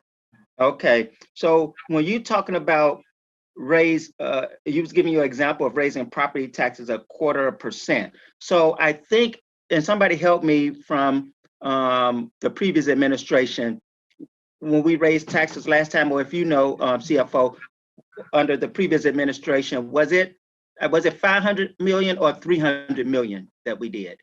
It was Five. like 500 million. Right, it was 500 million. And I know at that time, I was asking for 800 million, and that's why I didn't vote for it, because it wasn't high enough at that time. What I want to ask here, so when you say 0.25%, I don't know exactly what that is. So if I said another 300 million, what percentage is that? Because then my next question is, if we ask for a $300 million property tax increase, can somebody say on a house of $200,000 a year, let's start there, about how much would that tax be? Because that's how much, as far as the average household is, either 200,000 or lower, with the values on the south and west sides and stuff like that. So what would be their annual increase? Alderman Moore, after this question, can we come back for round two so I can get some other folks on? Sure, and Okay, that's an easy. Could we ask individually, because we got individual questions for individual people. That'd be about 0.3 of a point, Alderman. It'd be about 0.3 of a point. Okay, 3/10. And I don't know if somebody can give the answer now. So on a house of $200,000, how much, about, if you can do it off the top of your head as an estimate, about how much would that be extra a year? Give me a moment and I can get you that number, Alderman. And I'm calculating about, it was just for the record, it was $543 million was the property tax increase previously. If we were to increase the property tax by 300 million, that would be about a 20% of what our current levy is. So just to put that into order of magnitude, and I'll get you the number on the average homeowner. Yeah, that's what helped me. And then since my time is up, just my last question. I think this goes to just your first round. You can come back, definitely. And this one is to Randy Bauer. When you say with the not-for-profits, can we have a tax based on percentage of salaries? And I'm gonna say this in this, because when we have a lot of these not-for-profits, one of the things we're looking for, especially in our communities, people who help people find jobs, people who help decrease crime. And even before the COVID, those numbers were not where they're supposed to be. And so I'm concerned about money coming in and as salaries are increasing. So can you do taxes based on percentage of total salaries? Well, as it relates to just nonprofits, if you're talking an income tax, that wasn't a topic that I really addressed. No, not so much income tax, but if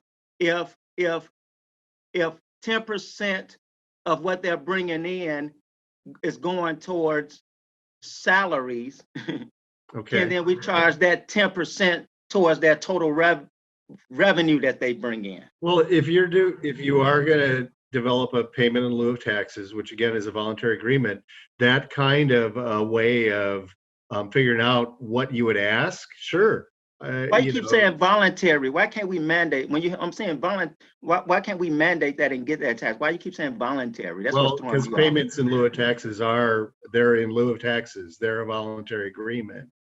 As it relates to if you're going to try and do some method of taxation, again, you run into the problems with state laws related to what you can tax nonprofits. Oh, the state law. Okay, I got you. Thank you. I get it now. All right. Thank you. Thank you, Chairman. Alderman, you can swing back around in round 2. All right. Thank you. Alderman Raboris, are you there? Thank you, Chairman Wagisback. I want to thank the administration for bringing this forward to us. Can you hear me? Yes. Okay. This is like this finance to me. It's very difficult, and I'm sure it involves everyone. But the more you know, the more difficult it gets. And I see Mr. Bauer kind of grinning on this, but I'm more confused than when this started. But here's my thought. How will the Fair Tax Initiative, which is something that we're dealing with moving forward, well, how will this help the state of Illinois and also the city of Chicago, or will it? And I think someone mentioned that it might be 25%. But what happens to the other 75 unfunded transaction fees or taxes? I don't know if I'm questioning that correctly. Well, I could jump in on the first question on the fair tax and what it means for the state of Illinois. So by design, what the fair tax would do, and it's a two-step process. Process number 1, a constitutional amendment gets ratified by voters this November that permits utilization of a graduated rate structure. If that happens, there's already been legislation passed that says as of January 1st, 2021, here's our new tax rate structure. And under that new tax rate structure, 97% of the folks in Illinois will actually pay less in income taxes. In a non-COVID-19 economy, it would raise about $3.5 to $3.6 billion in new revenue. It'll still raise significant new revenue in a COVID-19 economy, and that's because of where the job loss has been. So if you look at the destruction in jobs, 30% of the jobs in the bottom 2 wage quintiles have been lost during COVID-19, but only 5% of the jobs in the top wage quintile. So the pandemic has disproportionately cost job loss for low and middle income families, and not so much hit upper income families. They've suffered, but not nearly at the level as the bottom and middle. So the total revenue collected would probably be during COVID somewhere around 2.5, 2.6 billion. It would only be paid by the wealthiest 3% of taxpayers in the state of Illinois. If you think about that, we have 6.2 million people who file a tax return in our state. That means about 189,000 people are all that will pay more. And I don't know if you recall my discussion about the growth in income inequality, but it's Illinois specific data, so I'll just give it to you again. From 1979 to 2017, after you adjust for inflation, the wealthiest 1% in Illinois saw their average income grow from over $400,000 a year to over $1.4 million a year. That's on an inflation adjusted basis in real terms, 258% growth. The bottom 99% saw their average incomes go up from 51,000 to 61,000, growth of only 20%. So we've had this significant growth in income inequality in our state. And the primary reason for that is the only tax that could respond to ability to pay by responding to how income growth gets distributed in the modern economy is an income tax, because every other tax or fee assessed by state or local government's regressive. Just every other one is in its incidence. But an income tax can only do this job if it in fact has a graduated rate structure. So that's what this all does, and it improves the state's condition. For Chicago, what it would mean is the state's got significant new revenue coming in from its income tax. It had decreased the rate in which municipalities like Chicago share in income tax receipts, net income tax receipts the state collects, from 10% to 6.08, I believe is the percentage, but it's around there, 6.6%.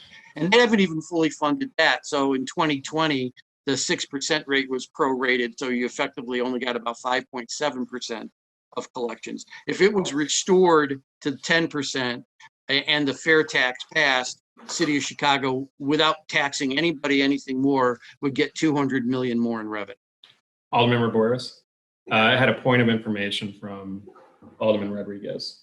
Yeah, just quickly, Mr. Martiri, in regards to the fair tax, what you just said, when would that potentially come in if the fair tax? That was my question as well. Oh, okay. So Alderman since Boris. yeah, no, that's no timing matters, right? I mean, when the revenue actually shows up in the door.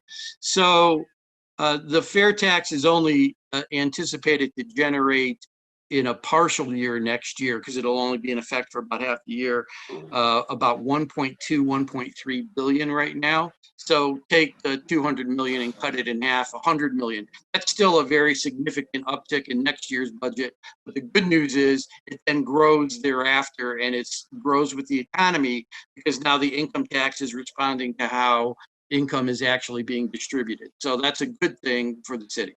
Chairman, if I may, clarify, Ralph, your comments related to the increase are if it is that we see the LGDF restored, right? I think you're on mute.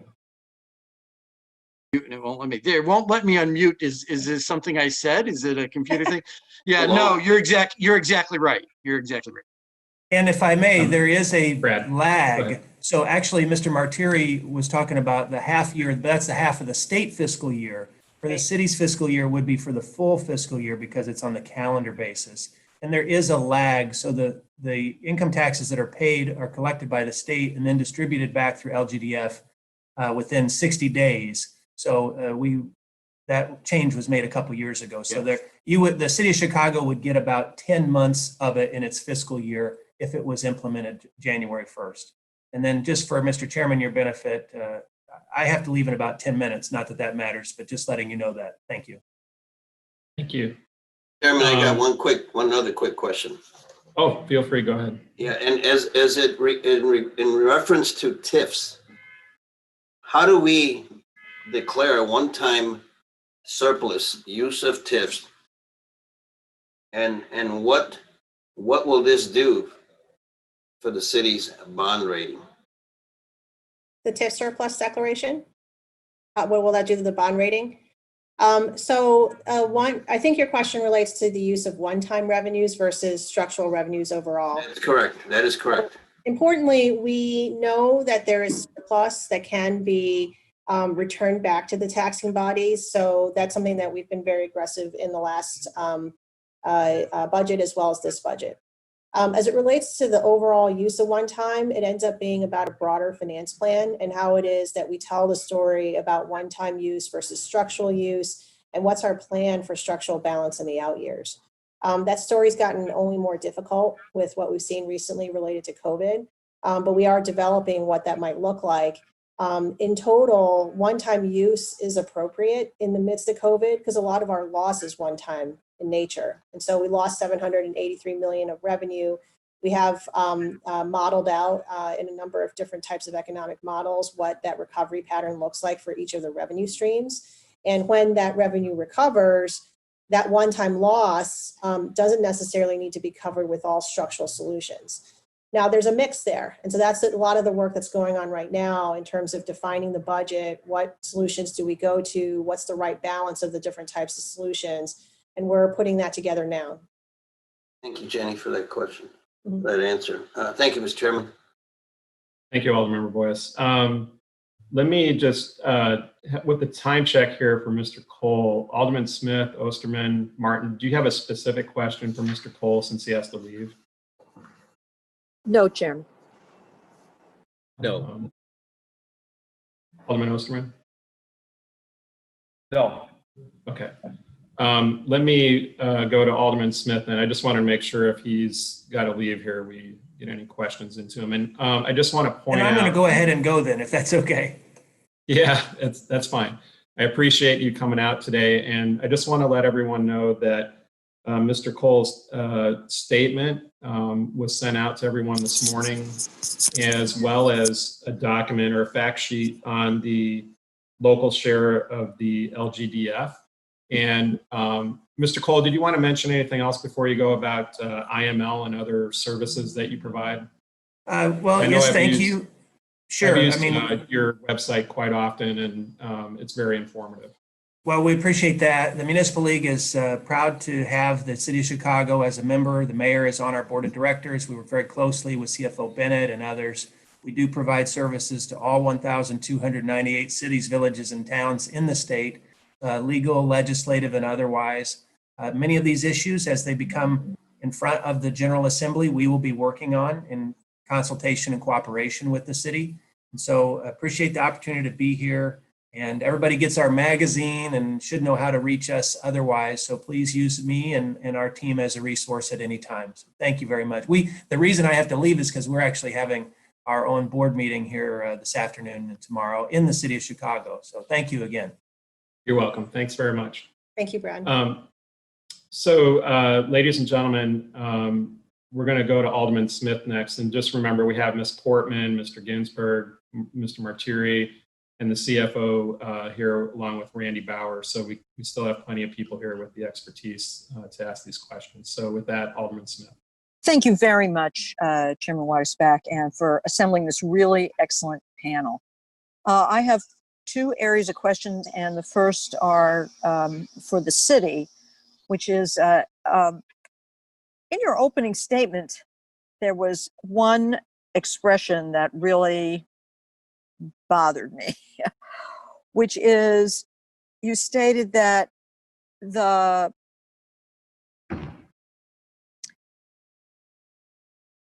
increase in the levy, looking back historically, this increase has not really increased the level of tax burden on property taxpayers as measured by the tax rate.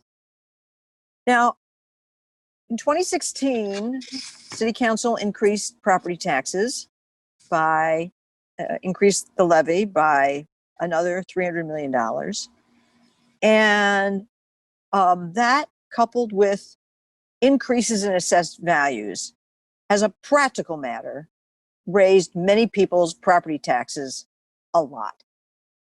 So I really need you to explain the difference between what you're saying in sort of an overall, oh gee, we really didn't raise property taxes much, to the actual impact it's actually had on many, many families. Can you comment on that? Sure. So if you go back and you look at the tax rate historically over time, it's not to say the tax rate hasn't risen, because it has.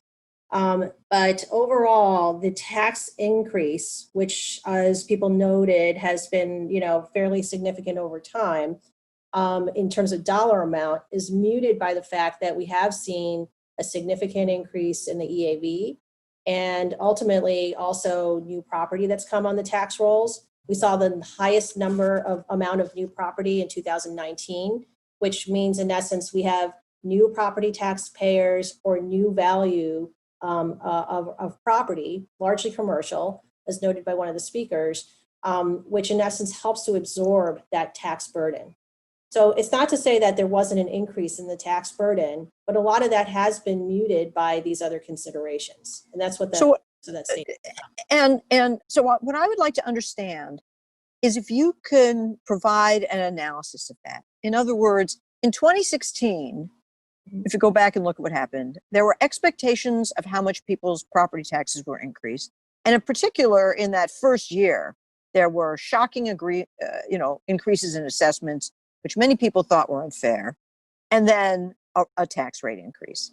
Now, people don't look at it as, oh, it's the rate, oh, it's my assessment, it's my increased value. I suppose if my property is increasing in value, that my increase in taxes today is sort of a down payment on the fact that when and if I do sell my property, I'm going to get an increase in value. But it's really hard to explain to people. And further, it also really gives a hard time to people who have been longtime homeowners. So my first request is, if you can, is to try to compare what was expected to happen as a result of the 2016 tax increase and what in fact did happen. Is that an analysis that you can run it, although let me just make sure I understand. What do you mean by expected to happen and actually did happen? Well, there were projections about what people could expect their taxes to increase. And at 2016, I don't know if we knew how much new construction we were getting that, as you say, mitigated it. So I think people are entitled to understand this. When I read a sentence that it really didn't make a difference, I know that people would write back to me about that immediately and say, but my God, my taxes have gone up enormously since 2016.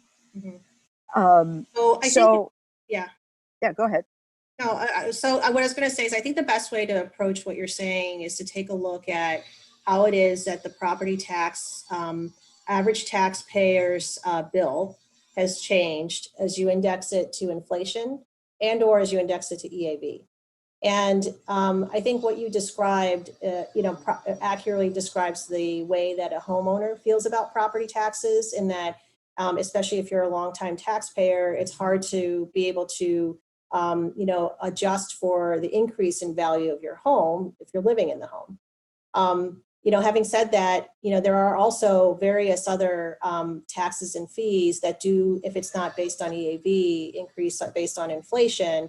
And in general, costs rise. That's a function of life, but whether you're talking about taxes or really anything else.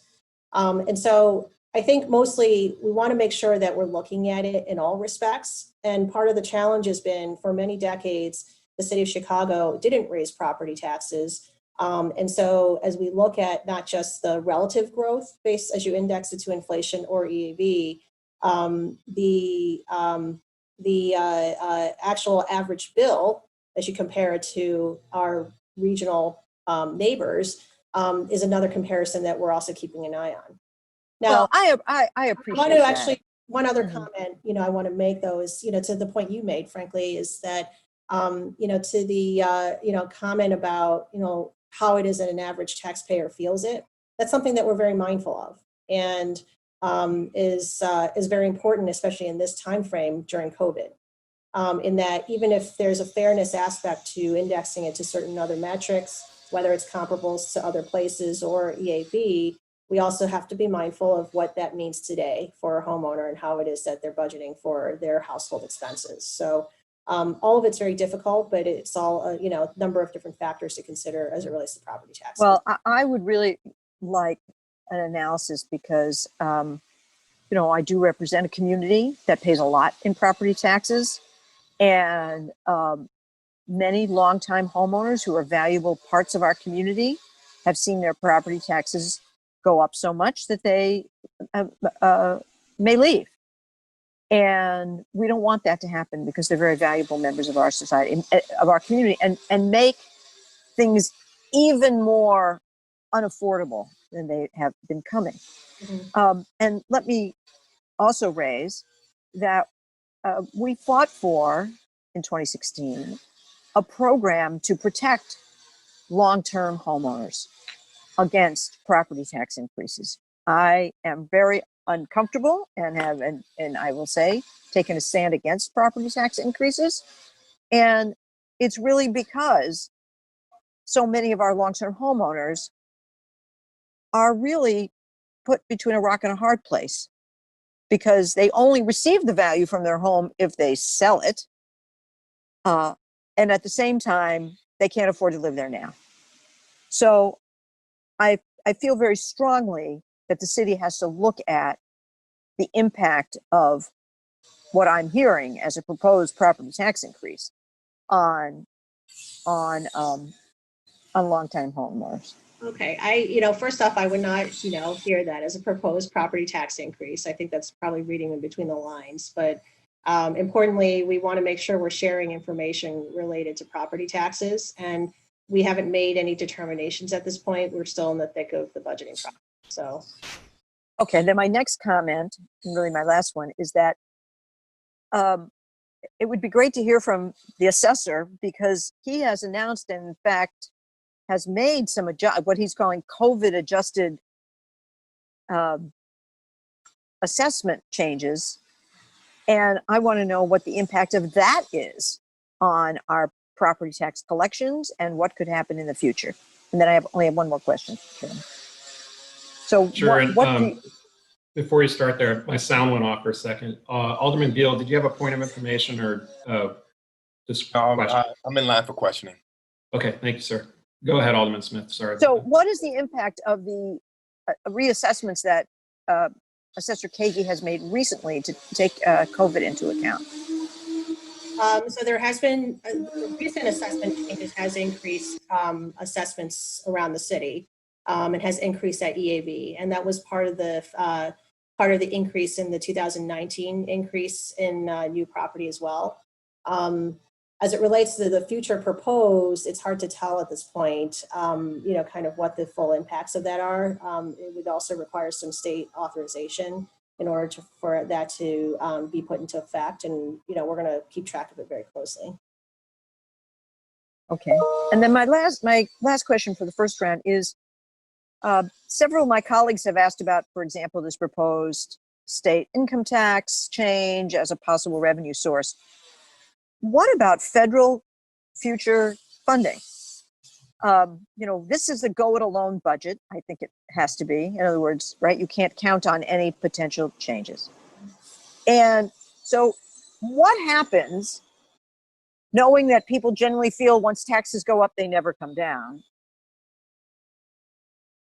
I am sure that we are down there lobbying in Washington for federal relief. What is the impact of that either passing or not passing, or maybe passing next year, on our budgeting plans?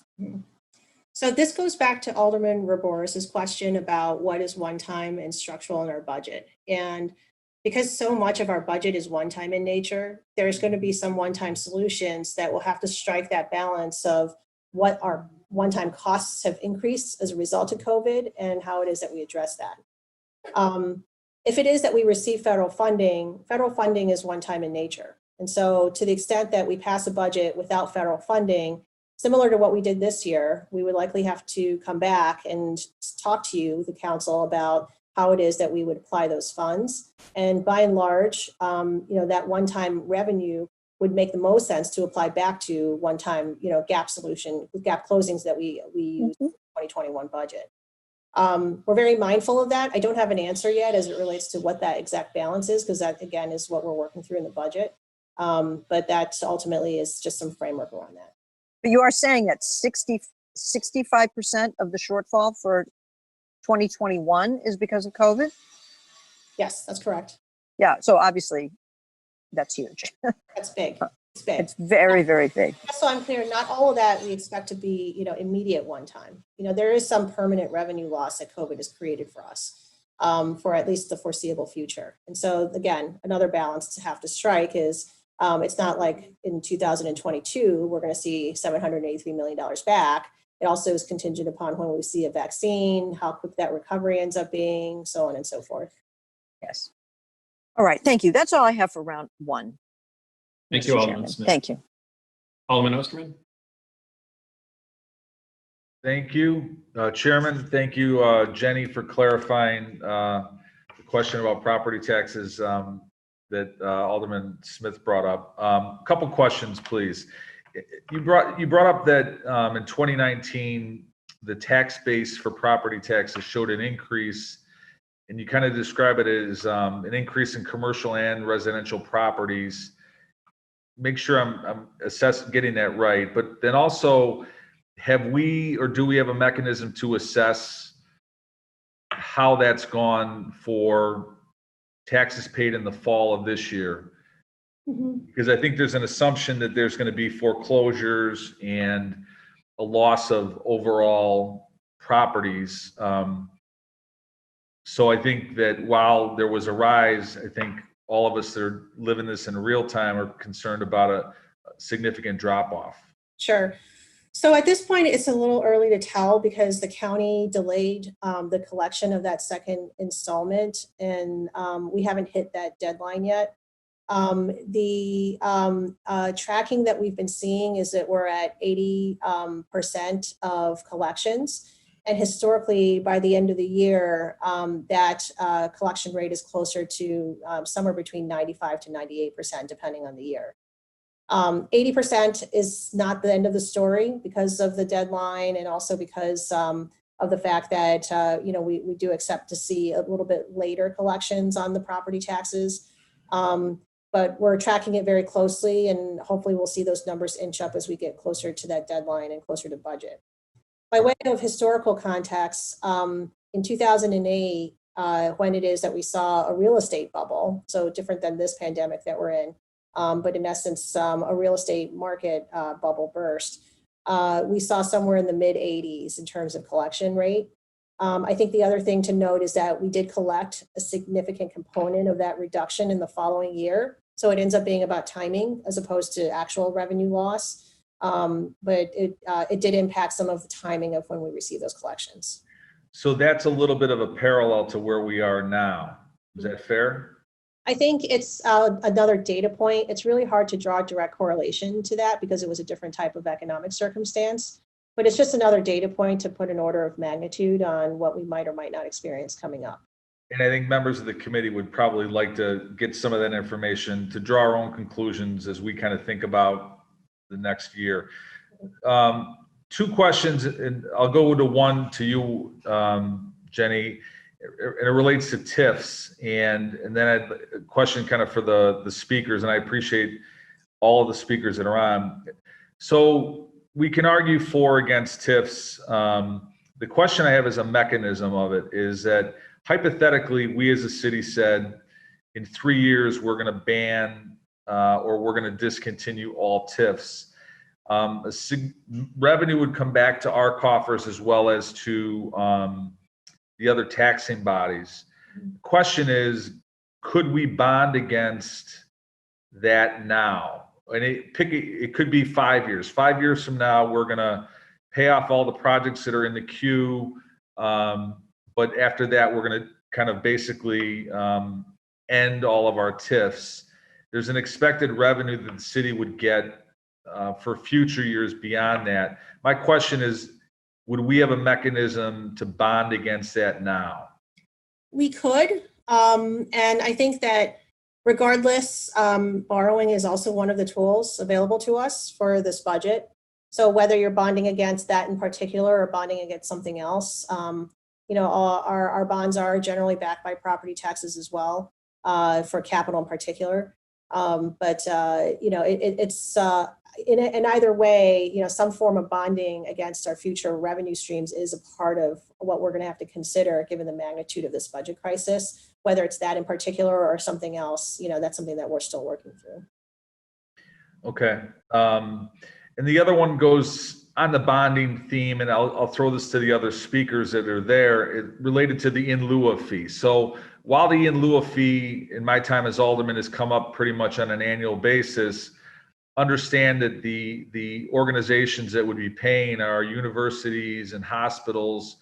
And most of my colleagues are getting phone calls from university and hospitals about their, Mercy Hospital closing, or other hospitals are under significant financial issues, as well as universities that have students that are at home and are facing a real crushing financial loss as well. So while on paper it might seem like an easy way to get city revenues, I think there's a huge potential downfall that regardless of the in lieu of fee. But the question on the in lieu of fee, and this goes to a same thing on bonding. We get through COVID and our universities bounce back, and hospitals and other nonprofits begin to get stable. Have any other municipalities bonded against future revenue for in lieu of fees? There are some other municipalities who have bonded against pilot payments, not so much for gap closing purposes, but they may be for specific projects, especially as they support the nonprofit itself that the pilot payment's coming from. I know, for example, Indianapolis has done some of this work around their water and sewer credit. But regardless, I think, to your question about bonding, we are definitely taking a look at whether bonding can help support this. What we have to be mindful of as it relates to bonding, and some of the other panelists may want to speak more to some of the issues related to pilots, is that we want to measure our one-time uses so that they're appropriate, so that we can fit it within a long-term financial plan that gets us to structural balance. Even despite COVID, we want to make sure that we are mapping out a plan for our fiscal health in the long term. And as the city of Chicago with a $700 billion GDP, we can do that. We have an economic engine that can support that. It's just really making sure that we can make it through this time frame. And so, when we do that, we take a look at what others have done and how it is that their ratings have been impacted. We take a look at that level of borrowing as a percentage of their total revenues. And, we take a look at our comparables and just look to see whether or not the level that we're proposing is reasonable. And just so I'm clear, and I'd love to hear any of the other speakers, I'm not suggesting that we go off bonding against money that's not there. It's trying to be very real in what revenue in a conservative way would be there. It's not there because we're in the middle of a crisis, but could be there in 22 and 23. So, and if any of the other panelists want to weigh in on that.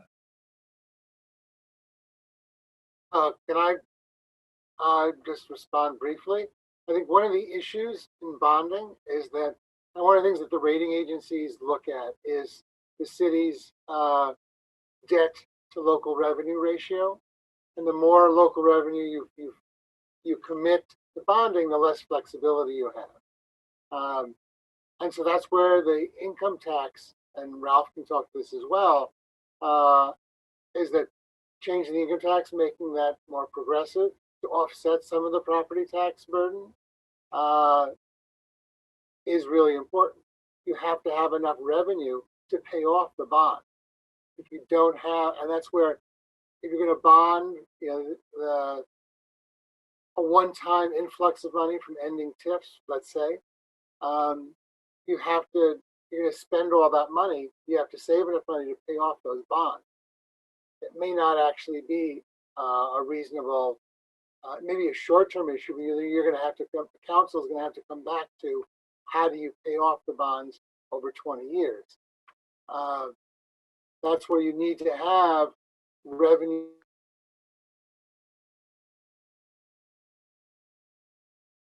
sources that reflect. At one point, the city of Chicago's debt to local revenue was almost 23%, 24%. It's a huge number. It's still way too high for most of the rating agencies. So I think you have to be really careful when you're looking at bonding. It may be a short-term solution, but there has to be other revenue down the road.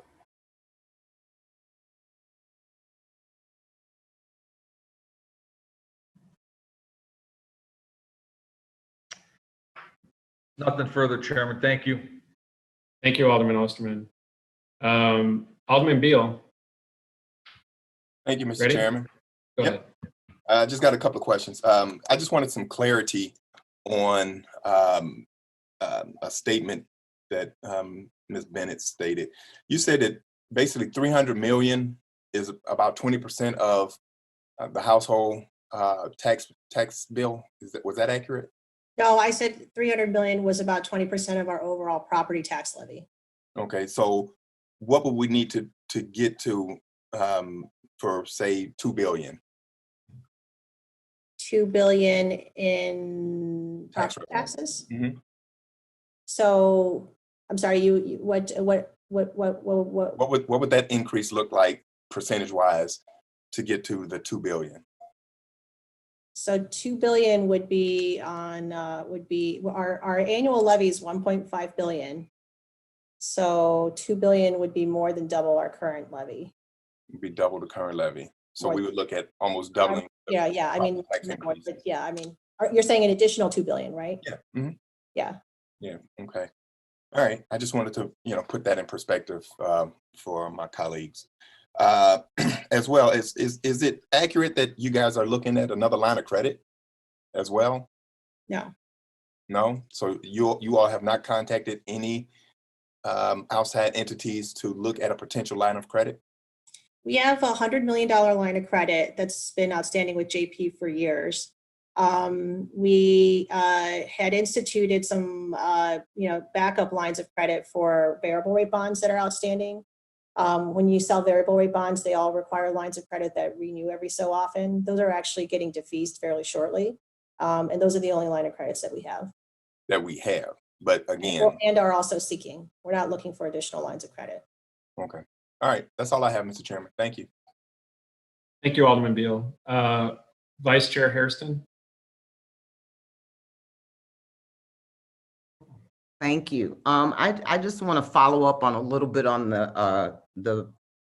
what about a bond grant anticipation note, if a short term? And I guess this is for the panelists. Anywhere that we could bond maybe from 100 million to 500 million?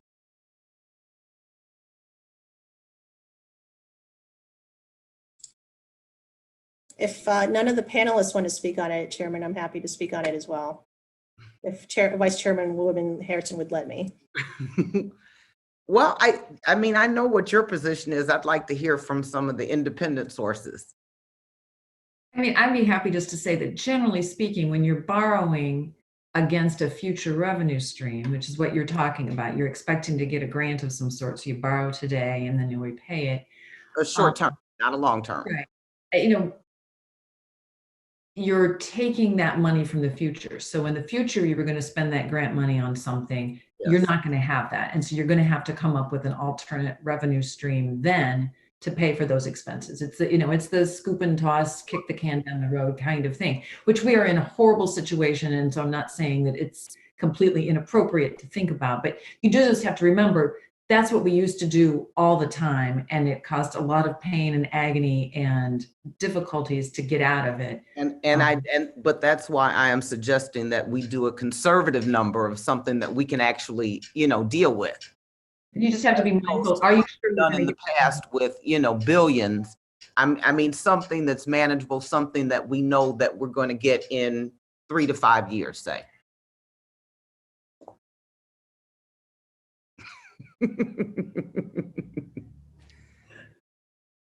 Thank you. You guys are there are no good answers here. There is nothing good in front of you. There's no magic silver bullet. It's all bad. It's just which is the least. Chairman, if I may, I might add a couple comments too. I mean, to Carol's comments, when you borrow, even short-term or long-term, either way, you're borrowing against a future revenue source. We would have to know that that revenue source was there. I mean, for us to borrow against something that we don't know is coming, then, you get to that place 3 years from now the payments due, how do we pay for it? And I think again, that's why I said we do a manageable number. Something if it's based on grants or whatever that we know we get. And if it's a manageable number, it is doable. And if we would be forward thinking for 50 years down the road, looking at another revenue source like the third airport, now is the time for us to do that. Right. So then the question becomes about which revenue sources you're going to borrow against. If they're existing revenue sources, then you've created a hole 3 years from now because you're pulling that money forward.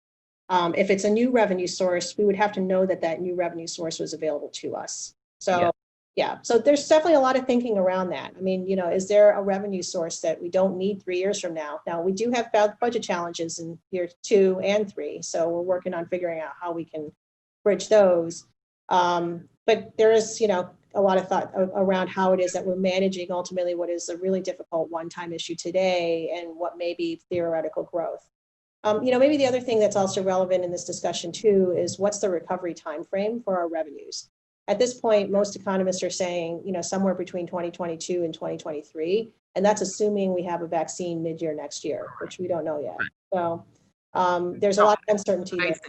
That's what I'm basing this on. Yeah. And so if you assume that there's a mid-year vaccine next year and there's a recovery to the pre-COVID levels in 2022, 2023, then you're not really seeing growth in revenues until after that, which is what it is in theory you would. That's understood. Yeah.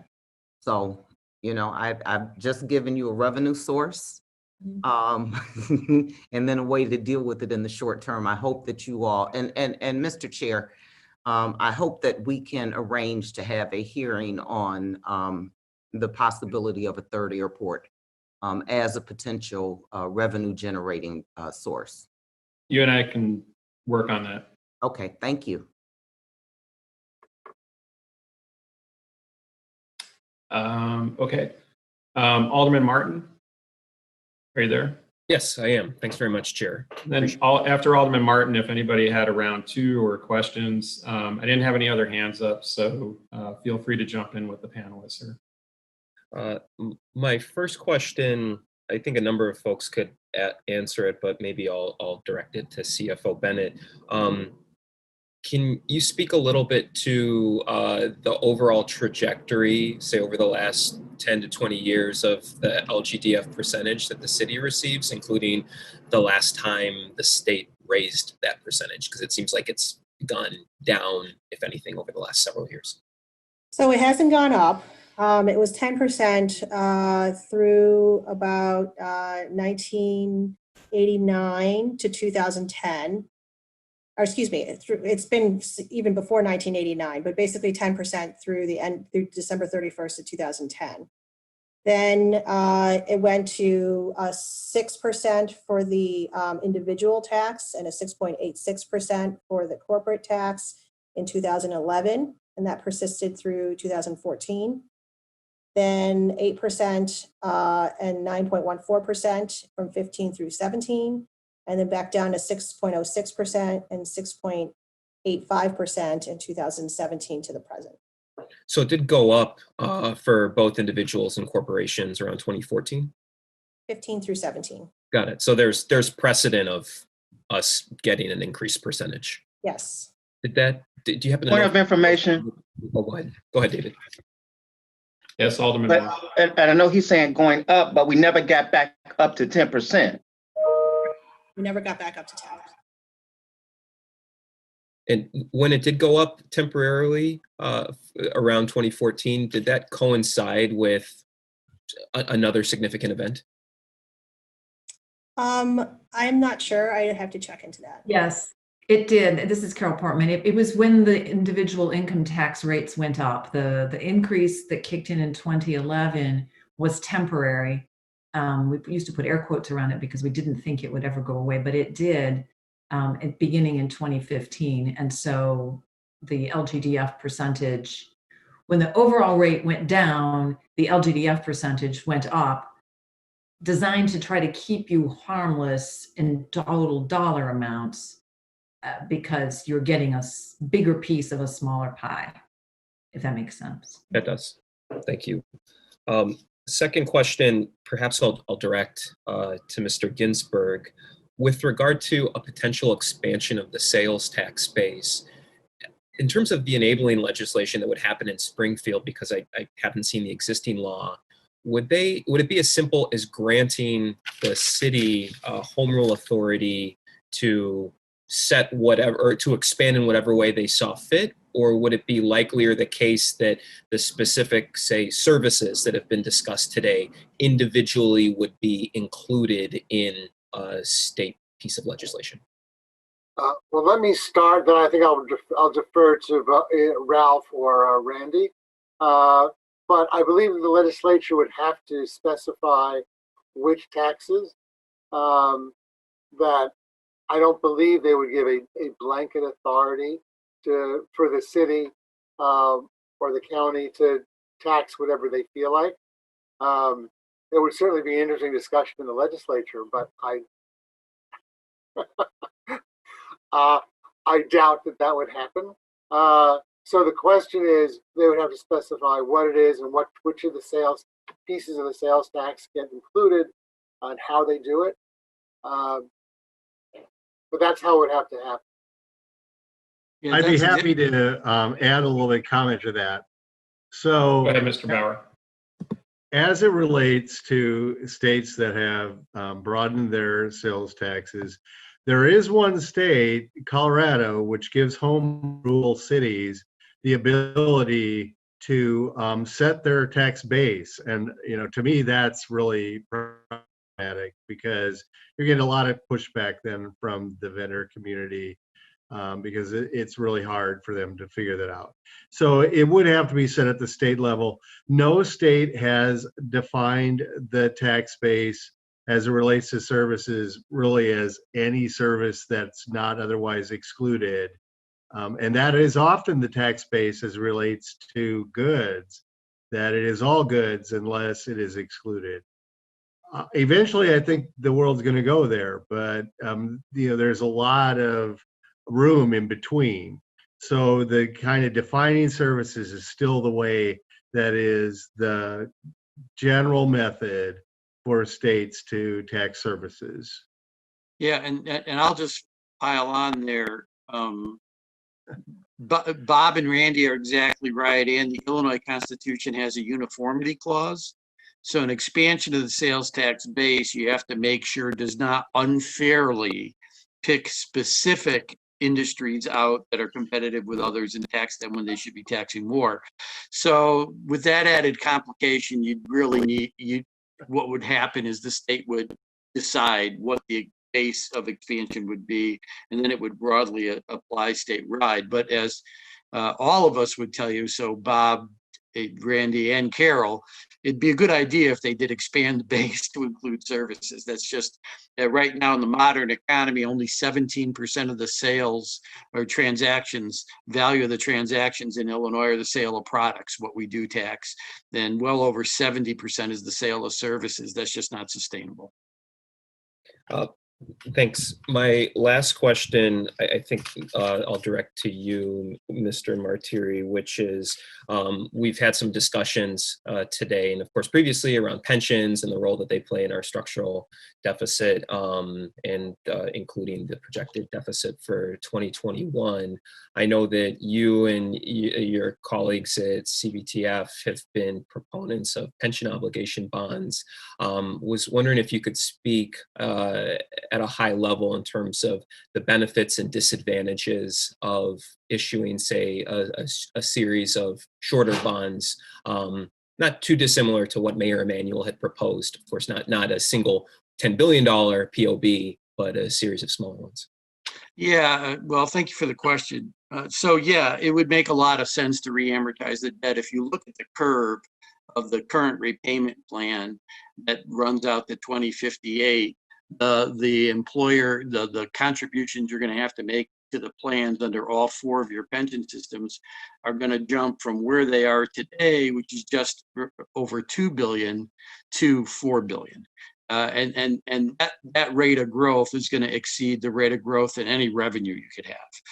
So what you would want to do is flatten out that curve, issuing some pension obligation bonds now, and then building into your re-amortization plan the repayment of those pension obligation bonds, right? But set your repayment level to both the systems and the bonds at a level that grows the funded ratio of all four of your pension systems every single year and ends up being an affordable rate. We've designed a couple looking at all your pension systems that would save over $4 billion in taxpayer costs between now and the end of the term. That's $4 billion you don't have to raise in revenue, or $4 billion that you don't have to cut in services, and still gets the pension systems up to about, I think if I remember off the top of my head, roughly 72% funded, 80% funded by the end of the time period. You're healthy at 80%, and it does that at significant cost savings. Now, there's a lot of misperceptions about this. So one thing, of course, we would do differently than what Mayor Emanuel proposed. He wanted some giant bond all at once. We don't feel that makes a lot of sense. Market timing and everything else, you do smaller bonds for a period of years, 4 or 5 years, to spread your market timing costs off, number one. Number two, what the public doesn't seem to understand, but what is accurate, is you're not actually incurring your new debt, right? You're restructuring existing debt, much like other debt restructures. But the good news is the interest rate you would pay on the taxable bonds, the POBs, would be lesser than the interest rate you owe on unfunded liability to your pension system every single year. So you save upfront interest costs, and there was a great study done. I'm going to get the university's name up here so I don't get it right. At Boston College, the Center for Retirement Research, that looked at all POBs issued in America between 1992 and 2013. Now, this is a period that includes the Great Recession. And they found that despite the Great Recession, and despite the fact that many of these pension obligation bonds were issued in a highly irresponsible practice, like Detroit, San Diego, or our own Governor Blagojevich, where not all the bond proceeds actually went into the pension system to replace debt, but some of the bond proceeds were utilized to cover current spending. You never want to do that. You want to put all your proceeds into your pension system. Despite all that, these bonds nationwide, over 4,500 of them, hundreds of billions of dollars, had a positive internal rate of return. And that just means the interest cost paid on these bonds was less than the rate of return the bonds generated for the pension systems. So it reduced both, and that doesn't include the interest cost you save by paying less to bondholders than you do to the pension systems up front. So these things, if designed well, even during down economic cycles like the Great Recession, end up saving taxpayer costs. And the reamortization schedule, we could run it a number of different ways. We're not married to any particular reamortization schedule, but the reamortization schedule that we've designed for all four of the city's pension systems not only saves over $4 billion through 2055, but literally gets the pension systems funded at a higher ratio than the current ramp does all the way through 2038. So, I mean, it's really good stuff. The systems get healthier faster, and you get an affordable contribution that levels out over time. Now, at some juncture, the city would have to have recurring revenue to cover the new flat rate. It could come from property taxes, it could come from some other source, but because you're issuing POBs the first couple of years to put the money in to cover the additional cost up front, you have like a 4-year, 5-year period to plan for the revenue enhancement that's going to support the leveled out or flattened curve. So it's a win for taxpayers, it's a win for city finances, and it's really good practice. But it's different than maybe some of the other POB things you've heard out there that have been less responsive. Yeah, and I CFO, did you want to? Yes, thank you, I Chairman. don't want to go too far down that rabbit hole, but go ahead. Sure. So the couple of things I would tee off of Ralph's comments is that a POB in and of itself doesn't generate budgetary relief. If you're generating significant amounts of budgetary relief, then you're in essence layering a scoop and toss into a POB. So I think it's really important for us as we're considering budget gap solutions for 2021, which is the bulk of the work we're doing right now, that it's not like a POB somehow generates hundreds of millions of dollars of relief. When the city went to the rating agencies for POBs in the past, it's not been a good outcome. And I warn those who think that somehow it's a silver bullet that that we're going to be able to address our budget solutions without other ramifications. Having said that, to Ralph's point, there are potential benefits from looking at considering restructuring that liability in a way that makes sense comprehensively for the city's finances. As we've looked at it, what's really important is that our total liability that comes from pensions and debt service, as noted by Bob earlier, is very high. We have a very high fixed cost for the city of Chicago.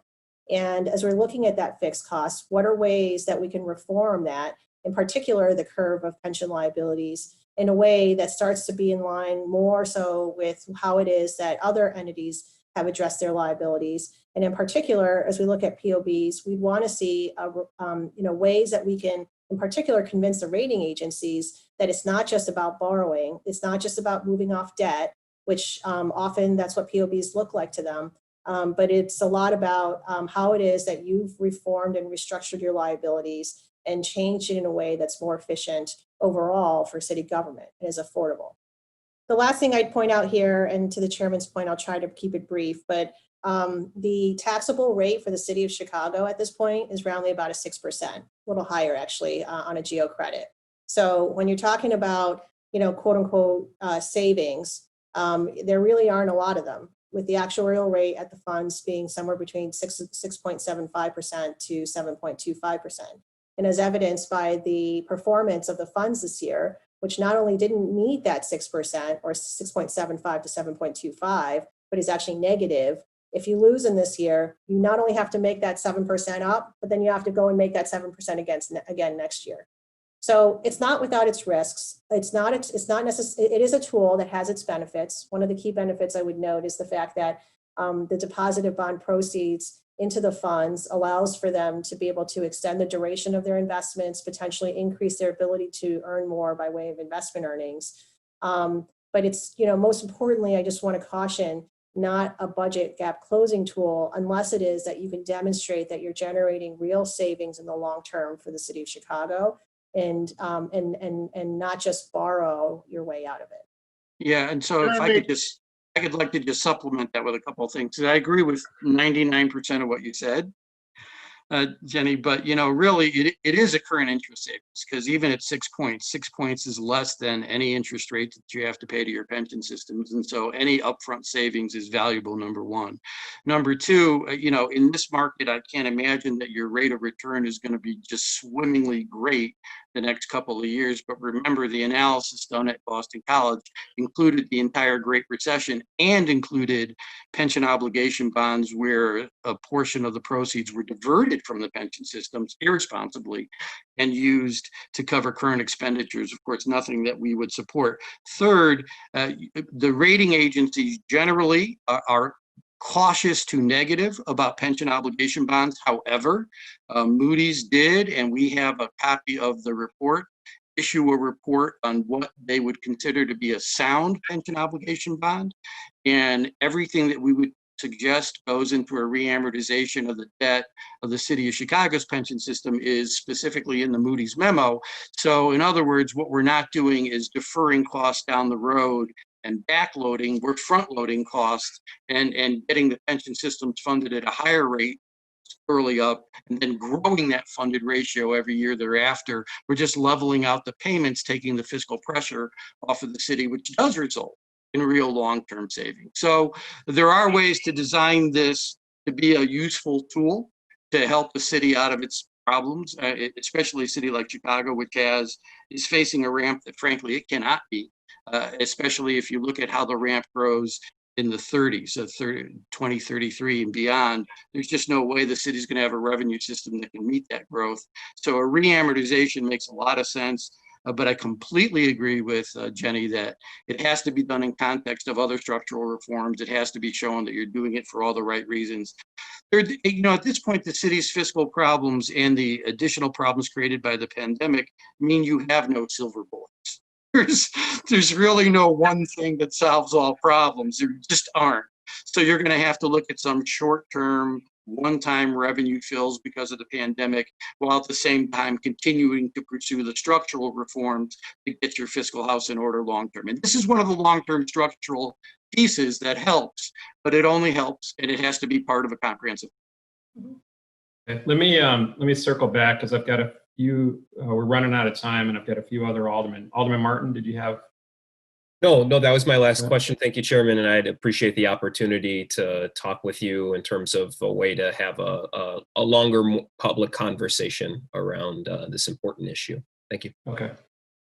Then I have Alderman Thompson, then Alderman Hopkins, Alderman Urban, and a second round for a couple more aldermen. So Alderman Thompson, are you ready? Yep. Thank you, Chair. Thank you all for participating. I have a couple questions to clarify with Jenny. I'm sorry, CFO, formal, Ms. Bennett. The 2020 shortfall is, what are we estimating that dollar to be? 799 million. Okay. And as we've talked in the past, that's predominantly from loss of revenue, yes, not overspending. Yes. And then the 2021 estimated, I know we have a $400 million pension obligation payment, but then the 2021 budget is anticipating roughly the same amount of lost revenue. So the loss, it is roughly the same. It's about 783 million of lost revenue in 2021. Okay. It's a little less than what 2020 is projecting. Okay. So I get the budgeting for 2021, where we can come up with different ways in which to do that. We've got 3 months in 2020. So where are we getting the money? We've been working for the last, really since COVID started, several months to tighten up on expenses, to also slow down hiring. We've also been identifying certain efficiencies. There's a lot of work that hasn't occurred as it relates to the work of the normal work of government that hasn't occurred because we've been working so much on COVID. And so some of that has generated some efficiencies. And then ultimately, some portion of that would also have to get included in borrowing as well. Well, so I just from I know we always have a healthy balance in our checking account. Mm-hmm. We have, thanks to, I know some people don't think it was, but the parking meter deals, which was a good deal for the city in the sense that between that deal and the Skyway, we have a $600 million savings account, which we never had before, that generates interest that we use for our budget. But do we have the cash to, because no one's talked about this. Yeah, we've got an $800 million budget gap in 2020. We've got 3 months left and no one's come to us saying, hey, we need cash. So 350 of that we think we'll be able to address through some of the CARES Act funds we've already received. We did receive an extra $100 million from the refinancing in January, and then have another $100 million of additional refinancing that we'll be able to implement. I mentioned some of the efficiencies that we're working on, and then in addition to that, there's also an ability to potentially borrow for some of the rest of it. At this point, we don't expect to need to use the reserves. So I think as it relates to our reserves, although it may feel like it's raining, it could also still pour. And we don't know where COVID's going to take us as it relates to additional cases, what will happen as we get into flu season, so on and so forth. Those reserves are critical because as we're putting together the plan for 2020 and 2021, we're looking to every single resource we have available to us. If for whatever reason any of those are difficult to do, the reserves are just about our only backup. And frankly, the reason why the rating agencies I think have given us some forbearance at this point on our credit, because we do have those reserves available to cover us. Okay, well, good. Yeah, I know we keep talking about the 2020, but it's here. I mean, it's 9 months over. Mm-hmm. So that's good. A couple of questions for our panelists, and I sort of open to whoever wants to. I just want to clarify. So the LGDF reduced for all municipalities, not just the city of Chicago, correct? Correct. So, and everyone was reduced at the same percentage. It's not one community versus the next. Everyone got reduced at the equal. Correct. Correct. Okay. And the gradual income tax that's on the ballot, if approved, will not create any additional money to the local government. Not without action, right? So there needs to be separate action to restore the sharing percentage to 10% where it was before it was cut down after the temporary tax increase that passed in 2011. Okay. So all communities are the same. Jenny, I'll make my pitch again for our conversation on Monday, where I think we can have video poker machines that will help all communities and increase the percentage for all communities. But my question now to our CFO, and probably more for Sam Fields or whoever from the administration, what is our legislative plan? So we've got everything we've talked about so far is the state has taken money away from our municipality as well as every other municipality. So we have 82 legislators in Cook County and Collier County. I mean, we have a significant portion. Are we going to Springfield to ask to reinstate or to, in the legislative veto session, to try to increase that amount? Are we going to Springfield, something since I ran in 2015, I've been advocating for, which is widen the sales tax to include the services. And that's been discussed as well. None of this can be done by us. So what is our plan to go to Springfield? Alderman Thompson, Sam Field is not on the call, so I think only CFO Bennett would be able to answer that right now. But I'll see if I can get somebody on. And that's fine. Yeah, so I think what I was going to say is we have been advocating for LGDF, as Brad noted. They have as well, and we are, one of their members. But we also have been advocating for LGDF in previous sessions. In the last session, our number one priority was casinos, which we got, and so that's significant revenue available to us going forward. As it relates to the going forward legislative strategy, I would have to defer to IGA, but happy to have that conversation with you and others. Yeah, because all of us have, a state rep and a state senator. All of those state reps and state senators, or not all of them, because I don't know if some live in unincorporated counties, but for the most part, they all live in municipalities that are impacted. And so I think to work with our legislative body, which could be an opportunity to work together on something, is to go to Springfield and try to talk to our legislators and the mayor, talking to the governor to advocate for what is only fair, because more is being pushed onto the municipalities in terms of unfunded mandates and requirements. I mean, we talk all the time about our police and our mental health, for example. That should be a state funded function. But yet we are doing it because there's no one after us. So I would say that we should be more cooperative with each other and working together to go to Springfield. Nothing more, Chair. I appreciate it. And CFO, I appreciate everything you're doing. I know you're finding the rabbit in the hat here, and you're doing a fantastic job, and appreciate it. We all, or at least I, want to help and support you the best. But I think we all have to work together. Great, thank you. Thanks. Thanks, Alderman Thompson. I'm collecting all the questions too, and those that would be directed to the IGA in terms of what that state agenda is, I will put those together for them and try to get you the answer. Thank you. Alderman Hopkins, you ready? Yeah, thank you, Mr. Chairman. I want to refer back to a question presented by Alderman Osterman. It was, I believe, a hypothetical question. He asked specifically if we could eliminate all TIFs in 5 years, which was the hypothetical time frame that he gave, and borrow against that, if that would be possible and what that would do for us. And I believe CFO Bennett answered in the affirmative that we could in fact do that. I'm not sure the legal mechanism for doing that, since TIFs are at various stages and they're 23-year lifespan. So I was hoping we could get some clarification on that, regardless of whether or not it's a good idea.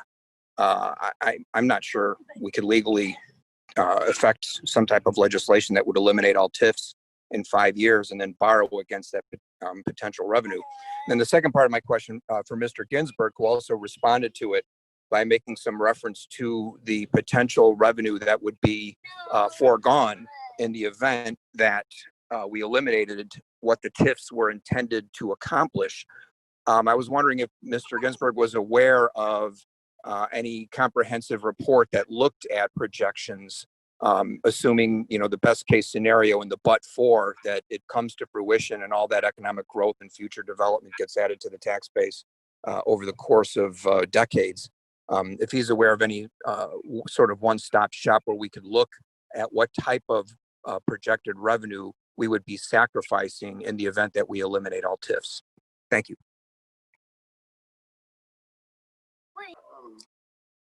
Let me start. I don't know. I don't know of any study that that would answer that question specifically. I think the issue is what the kind of development you're talking about, which developments, and whether they actually take place and how long, is filled with lots of hypotheticals.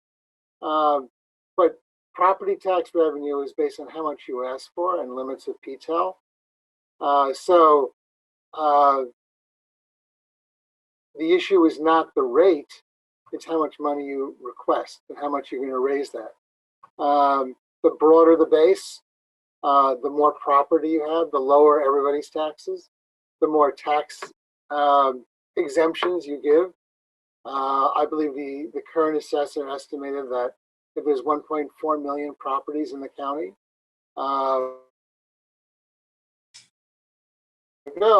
everybody else has to pay an extra $10.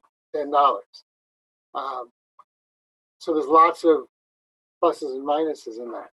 But there's no one report that says, foregone construction. No one knows what that total is, what the taxes it will bring in, what taxes will be asked for, what alternatives. Several people here on this panel have talked about the need for a more progressive revenue source that reflects the economy to offset some of the property tax. So there's too many unknowns for a single study to answer your question. Okay, I suspected as much. Thank you, Mr. Ginsberg. And then for the first part of the question, I think CFO Bennett. Sure. So as it relates to the TIF expirations, there is a timing and schedule to when those expirations may occur. And we are, basically mapping what projects are outstanding, existing cash flows that remain on the TIFs, and then when it is that those expirations may or may not occur. And then for a certain number of TIFs, there may be reasons why you may want those TIFs to continue to allow for potential development in an area if it is that we see that there's a need for that. And so there's a timeline, in essence, of when we'll see those expirations. And then as those expirations occur, then you see that EAV, become new property. That new property, then the city makes its tax rate on in its own revenues. And we've taken a look at what that might mean for us in the out years. So whether we can bond against that, ultimately that new property ends up going back to our tax rolls, goes back into our levy. And that's the mechanism by which we would be bonding against that. Now, if we want to do specifically a single bond backed by the expirations, I think to your point, there are some legal mechanisms that we would have to figure out, which it just would be another way of approaching that kind of a financial mechanism. But there are lots of ways that we can, in essence, consider how you could capture what ultimately is that upside in the expirations. If I can just say, I take a little different tack than the CFO than Jenny did. The issue is what I understand your question. You can only bond against money you can predict. So if you want to cancel a TIF district, whatever money is left over then becomes revenue for the city, and so you're going to get that in 5 years. And you want to bond, and you're going to get $200 million in 5 years. If you want to sell bonds now, knowing that you'll pay them back in 5 years, you could, that's one question. The bonding on potential increase in EAV doesn't give the city any more revenue unless you raise your property tax rate. So it doesn't, but that's what you're going to bond against. How much money is left in the TIFs, so you close them out, and whatever's left in the accounts, you can then bond. Estimating that, since we don't even have a clear idea of what monies have been committed in each TIF district, it'd be hard to do. That's what I know. I know the city is working really hard to figure out just what those commitments are. But until you know that, you'll get as lump sum. Then you might be able to borrow it if you cancel all the TIF. But in terms of future growth in the EAV, it doesn't give you any more money. Mr. Ginsberg, I appreciate that answer. I think it's important to get that on the record. There's so much misunderstanding about the nature of TIF. And, some people just want to believe it's a magic chest of gold at the end of the rainbow, and we can just grab it and it's going to solve all our problems.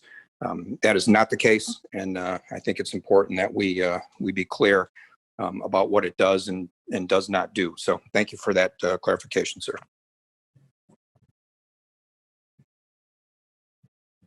Okay, Alderman Hopkins, thank you for that. And if you need a follow-up, we can do a round 2 on it. Alderman Jason Urban, ready? Thank you, Mr. Chairman. Just a couple of points. Can you hear me? You can? Okay. Yes, we can. Okay. Just a couple of points. Number one, I want to thank Alderman Martin on that pension obligation question. I think that's something that we definitely need to look at. One question for our CFO.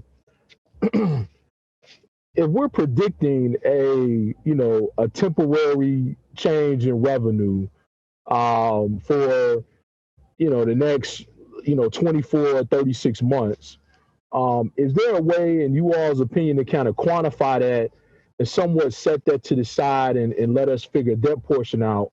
Because we also still have the structural deficit component to deal with.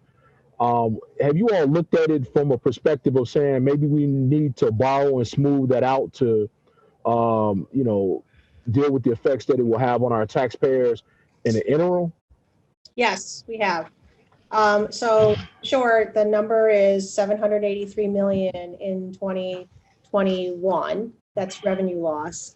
And then in addition to that, the budget forecast has a number of scenarios for what happens if that amount is a little less or a little more in terms of loss because of where COVID's going. And then importantly, as we've been going through the budget proposal process, we are also taking a look at what component of that budget is one-time in nature as well as structural in nature. And so, at the end of it, we're not going to have 1.2 billion of structural solutions, nor should we, because once you do some structural and you see some of that recovery, we should see some of, in essence, that recovery help us to resolve some of the gap on its own. Is it possible for us to look at some internal borrowing, such as from our reserves, in order to, with the dedicated repayment plan, in order to not necessarily have to hit the taxpayers with such a whopping increase, or to even decrease a level of service that, quite frankly, is right now is still tough to deal with? So are we looking at something along those lines? So if you borrow from the reserves, you have to pay it back. And I agree. And so the question becomes, where are you going to pay it back from? I think that you have to pay it back from future earnings, because if we believe this to be temporary in nature, then as we look at it going forward, maybe it's a 5-year repayment plan or a 7-year repayment plan. And I understand that the rating agencies may say, hey, you're rating your reserves, but if we have a solid dedicated plan to repay those reserves, I think that's an argument worth having. My question is, I don't know how they would view that. And, is that something that's palpable given the level of deficit that we have, and still not, because as one of the speakers stated earlier, cutting services, kind of sends you in a downward spiral. And I don't think that's where we want to be. We want to maintain, but knowing that we have to put a plan together to pay for it, and that payment may occur over time. Right. So the main question is, how would you pay for that repayment over time? If you're thinking about taking from economic growth, just for clarification, the budget forecast and our out-year gaps, they already incorporate a measure of economic growth. It incorporates the baseline for how much revenues we think will return as a result of COVID, passing COVID. And frankly, we don't know if that's going to be the case. We know that COVID has dealt us an unhealthy dose of uncertainty. And it could be that instead of a vaccine in 2021, we see a vaccine in 2022, at which point then that would cost us roundly another 800 million in revenues if this crisis continued. And we've seen that by way of the revenues we've lost in 2020 and the revenues we've lost in 2021 that we're projecting. It is significant if it is that we see COVID continue. And so those reserves are the only measure we have available to us to cover that if that happens. If it is that we were to borrow from them and ultimately then find some sort of repayment plan, whatever you borrow for, you have to find another source of revenues in the out years to be able to, prevent a downgrade, and importantly, to have long-term structural balance. So you don't believe that the, I guess, recovery of the lost revenue from 2020 and 2021, the recovery of where you thought you would be, would be a sufficient enough guide to repay that what was coming out of the reserve? No, what I'm saying is we've already counted it. We've already counted it in the out years, and we've already counted that money, and that's going to what the gap numbers are that you see in the budget forecast. So we've already used it in essence. You've already taken that money. Okay. You haven't told us that. Okay. It's in the budget forecast, actually. So if you go to the budget forecast, there's a whole new supplement that describes the revenue projections and how we came to the budget forecast. It's in there. Okay. But that's something that we haven't approved as far as using those reserves, I'm assuming. No, I'm sorry. And we're not using the reserves. I'm saying that recovered revenue that you were just talking about, that recovered revenue from COVID is already incorporated in the out year revenue forecasts. Okay. Well, I guess the question then becomes, well, what purpose do reserves serve if we don't utilize them in times of where you have a problem? It's like, it's like you're getting evicted and you got the money in the bank, but I can't use that money. We don't have a legal restriction on what they can be used for. Why wouldn't we, try to use those reserves to help smooth things out, knowing that we have to repay those back? It's like borrowing from yourself. So I go back to it may be raining now, but it could also be pouring. And we don't know what's to come. And we need to make sure that we have the ability to be able to pay for what may come next year if it is that we see COVID extended. But what if we don't make it to next year? I think we'll make it to next year, Alderman. I'm just saying. I'm not trying to be facetious or anything. Things could change positively or they could change negatively. It's like we're putting ourselves through unnecessary pain, not knowing, but understanding that we may have to do something different later. And I think that if we decide to move in a direction today, understanding that something may change later, that we may have to change course, that's fair. But to say, hey, we're not going to use this money because tomorrow may be a monsoon, I mean, that's the classic insurance case. So I don't know if we should be thinking that everything is going to be so negative. I mean, we got to have a little positivity here. We must believe that this is going to come to an end at some point, and to just hold on to money for the sake of holding on to it, I don't think that's what people will want to hear right now.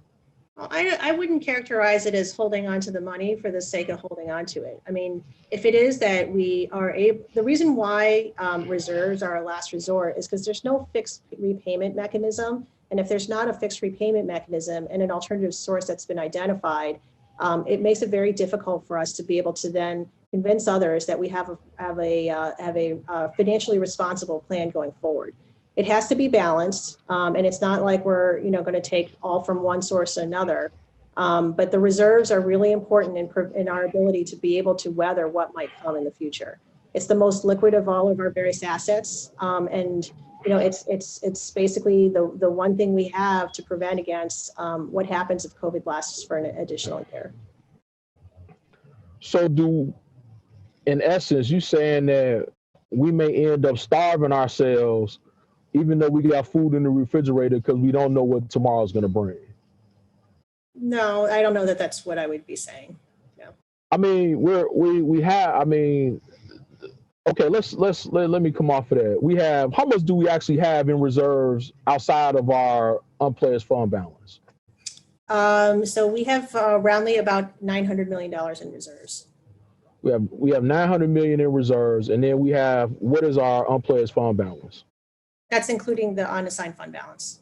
That's including the unassigned. So what is it without the unassigned fund balance? I want to say, I'll get the precise numbers, but it was roundly about 900, and I want to say it was like 189 million. Okay. Correctly. All right. So we have essentially almost $1 billion in reserves, And we're saying we don't want to use any of that because tomorrow it could be worse. So COVID cost us $800 million in 2020 and $783 million in 2021. Just to give order of magnitude what that cost us. Correct. And that's temporary. The way you make it sound is like it's a permanent issue. This is a temporary issue that we have to get through and get over. And using something temporarily, is a function of just borrowing. But to turn around and say we're going to have to slash our way, to some level of austerity and also increase revenue potentially on taxpayers when you're sitting with $1 billion, that's a hard sell. So I want to understand how you all intend for us to, make this work when you're sitting on $1 billion. So Alderman, if I take the $1 billion, 900 million, just to be clear, if I take the 900 million and next year we have another $800 million revenue shortfall, how do you intend for us to cover that? If we have that, we will have to deal with it then. But again, to say that we're going to hold almost $1 billion because we may need it next year, next year could be a whole different set of circumstances. Maybe the borrowing environment may be better. Maybe other people will be in this predicament. Maybe there will be changes in administrations in the White House and they may see more favorably on municipalities. I think that to hold that type of cash hostage because you don't know, I could see holding some, but just saying that we're off limits to it, I don't think that's fair to our taxpayers. Alderman, 1 second.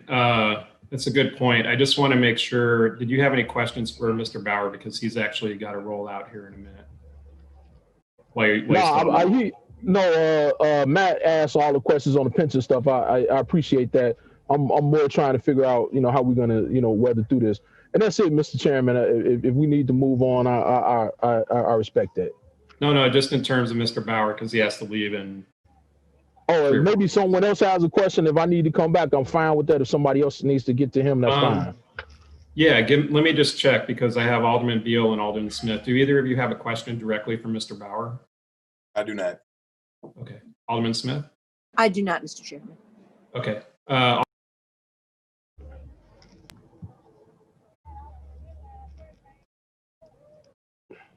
Alderman Urban, go ahead. Okay.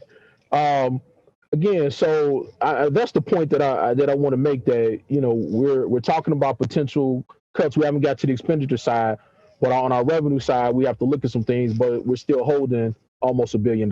So I hope that you all have considered that and how we will have to deal with that with our constituents and think that fully through, because reserves are for rainy days. And while it is raining now, it may rain tomorrow. It may rain tomorrow, but we know what we're dealing with today. So I would just hope you all would take that in consideration in your presentation of the 2021 budget. And the final point is, you talked about the $700 million for 2020 and the $800 million for 21. How are we paying the 2020 money? As Alderman Thompson said, no one's been to us to make any amendments.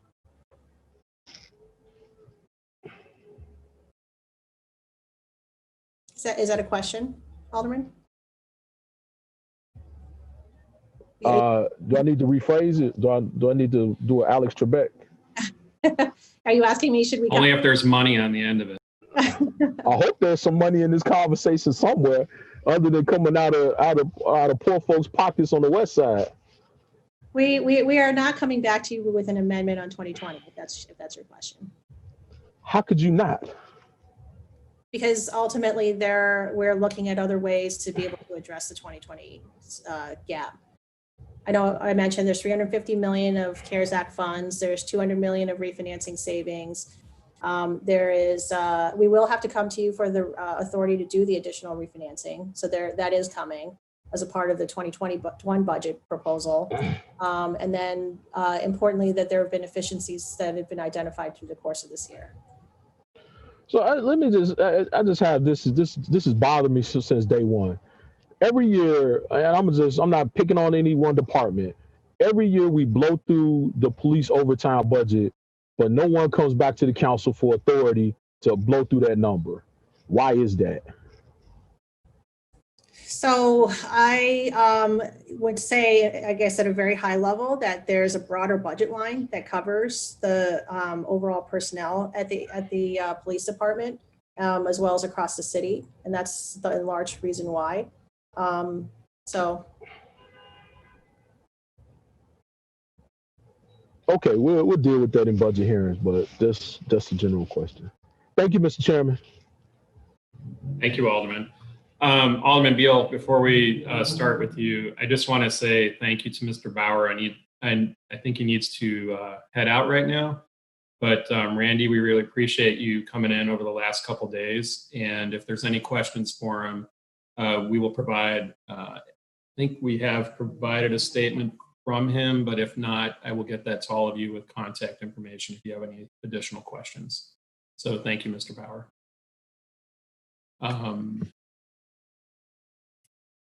Alderman Beal, ready? Yep. Thank you, Mr. Chairman. Go ahead. Okay, I just wanted to double back on Alderman Thompson's question. Are we looking specifically to go to Springfield and ask for them to give us authority for the sales tax increase for services? Sales tax increase for services hasn't been on the agenda. We've had some broader discussions around it. We, have not put that on the agenda at this point, but it's something that we've, broadly talked about internally. Okay, so you're talking about it, but there's no, will to go to Springfield for that right now. I think we're still developing what the entirety of that agenda is. It just hasn't been on the agenda in the past year or so. Okay. Now, the city has the right to raise our own sales tax, correct? Yes, that's correct. A portion of it, yes. Right. Are we looking to increase that at all? So this goes back to the high tax rate on a very small tax base. The city of Chicago has one of the highest tax rates on sales taxes in the country. And I know that this is something that's gone to the Chicago tax base a number of times, whether it's from the city or the county or others. It's just a very high rate to, put onto sale of goods, especially in the midst of a COVID timeframe. So there are some equity issues from a tax policy perspective when you apply the, kind of a higher sales tax rate on what already is a very high rate. Okay. All right. And, I am deeply troubled by the questioning and the answers that Alderman Irving just got, because he's exactly right. If we're hiding, hundreds of millions of dollars somewhere to where we can just allocate that for overtime without checks and balances for the city council is extremely troubling. And anytime that amount of money is approved, it needs to come back before the body for approval. So I agree with him that we need to look at changing that if we're hiding money, to just be able to authorize increases like that, because that's over $100 million. That's number one. And how is it that we don't come back for an amendment to 800 million or 700 million for this year, and we're rolling that over? How are we paying the bills now if we're going to wait until we try to roll it over for 2021? How are we paying the bills this year? So paying the bills is a matter of cash flow, and that's where our reserves again come into play. They help us to weather cash flow issues like these. Now, eventually by year end, we have to figure out a way to make up for that shortfall. And that's where the planning goes into trying to balance what is a very large, gap in essence for 2020. As I mentioned, there are a number of efficiencies that we've put in place, which doesn't require coming back, because in essence, this means reducing the spend on an appropriation line that's already been approved. And so that work has been ongoing throughout the course of the year. We're going to work to apply the CARES Act funds, which was authorized to reimburse for some of our corporate fund expenditures. We will have to come back to the council for authority to execute on the refinancing and any additional borrowing that we would need to do in order to cover for the 2020 gap. Okay. And we've already spent over 500 million in CARES Act funds towards our bottom line budget, correct? That's about right, yes. Okay. So overall, we were looking at a $1.2 billion deficit for this year. Yeah, I'm sorry, just to be clear, we spent over about 500 million in CARES Act funds. Not all of it goes towards budget, but it's the total CARES Act spend. Okay, but do we know what part went towards the budget? That we're About 350 million or so. we were over $1 billion in deficit for 2020. Sorry, no, the 2020, that is with it. So it's 800 million in deficit, and then the 350 takes that down from 800 to 450. To 450. Okay, and so that other amount deficit is just our normal budget deficit that we potentially looking at. The 800 for 2020. Right. Yes, that's correct. Is the 163 million in that 400 million or 500 million 163 that we haven't received from the ambulance reimbursement fund? Is that in that 500 million? Oh no, so I'm sorry, the EMT fund, is that what you're talking about? Yes. Yeah, so the EMT fund, we've received the increased reimbursement rate. So that money actually is coming in the door. We are seeing slightly reduced runs, so fewer people are going to the hospital, and so we've received the increase in the rate that would have allowed us to go all the way up to budget. But similar to every other revenue stream of the city, if you are using less, you're getting less reimbursements per run. There are fewer, or increased reimbursements per run, but less runs, then there's going to be lower dollar amount. Okay. The actual reimbursement rate we're getting got us back up to where we would have been for 2020 budget, but for the lower runs. But I know the last time I asked you this question, only about 9 million had come in. So if only 9 million had come in out of projected 163, where's the remaining balance? I think that number's higher than 9 now. I'll have to double check to see where it is, but I'm pretty sure it's higher than the 9. Every time I ask that question, you got to get back to me, and I never. Well, I didn't get asked this question. You might have asked it of Susie, but I know I haven't answered this question, but I will get you that number. All right. Alderman, I'll send that through to Ms. Park and get that back to you too. Okay. Go ahead. Sorry to interrupt you. Go ahead. That's okay. That's all I have, Mr. Chairman. Thank you. Okay. And I'm taking note of those questions, so I will compile whatever we can through IGA and get those back to all of you. Thanks, Alderman Beal. Alderman Smith? Thank you very much. I would like to return to the question of pensions. And excuse me, I'm having a little computer issue here. So Ms. Bennett, in 2016, Mayor Emanuel said that in 2021, our pension payment would be about $1.6 billion. Mm-hmm. And we projected, however, a $1.8 billion budget payment for pensions for 2021. Mm-hmm. What's the $200 million difference? A fair bit of that has to do with investment returns. So last year, it was approximately 50 million of increase that we experienced as a result of investment returns coming in below the actuarial rate. And then in addition to that, some of the pension funds have updated their experience studies.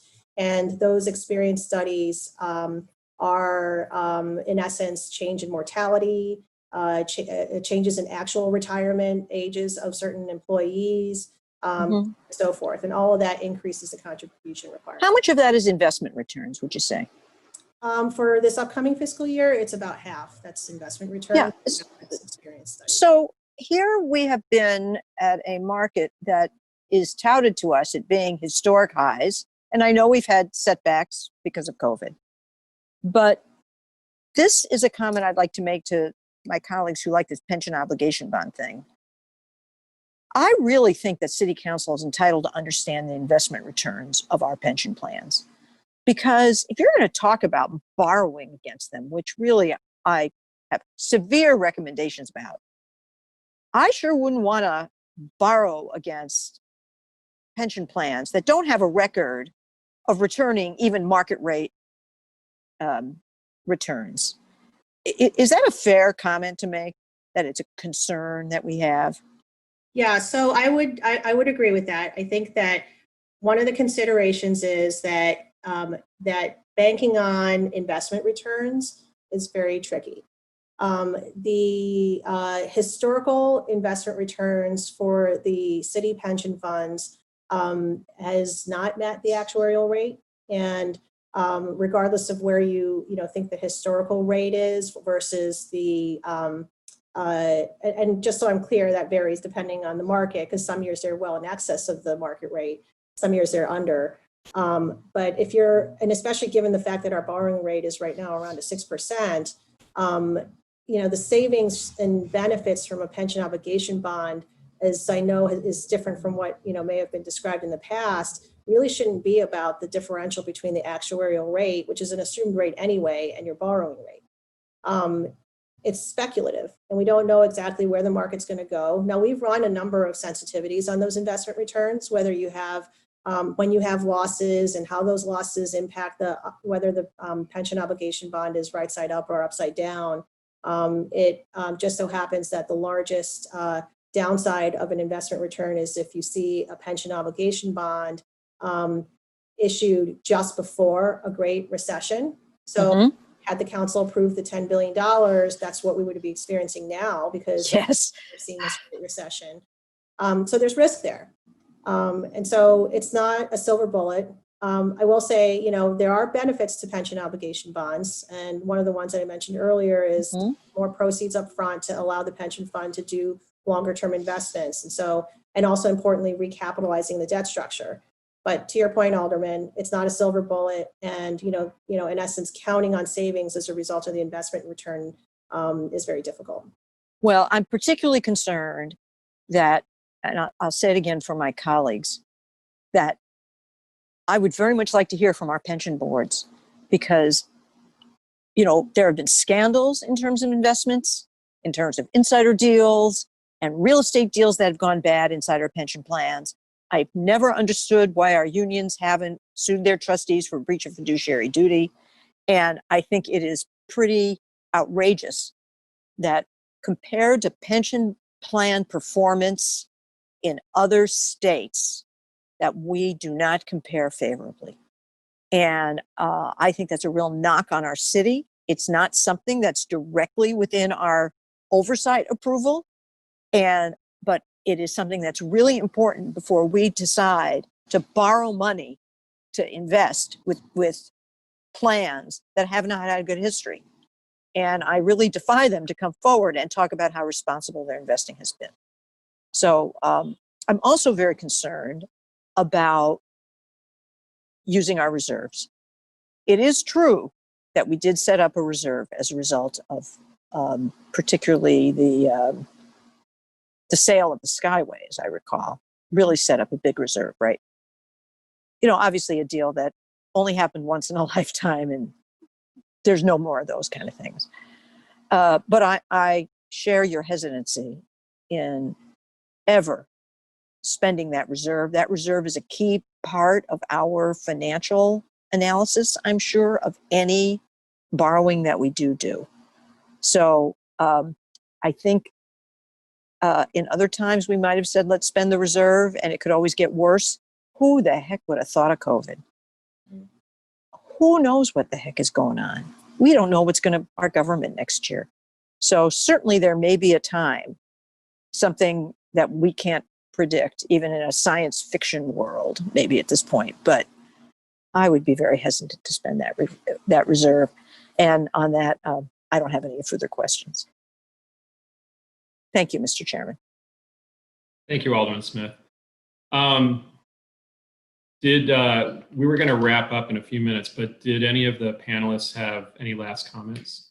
And I'll let Jenny Bennett wrap it up before we go. Sure.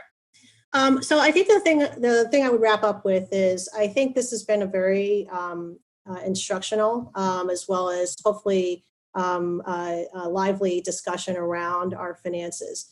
No one would agree more that we are facing a very difficult budget, as is many other cities and states and towns, and there are going to be difficult choices ahead. We are very mindful of all of the ideas that the aldermen, as well as other key stakeholders, have brought up about ways that we can address that.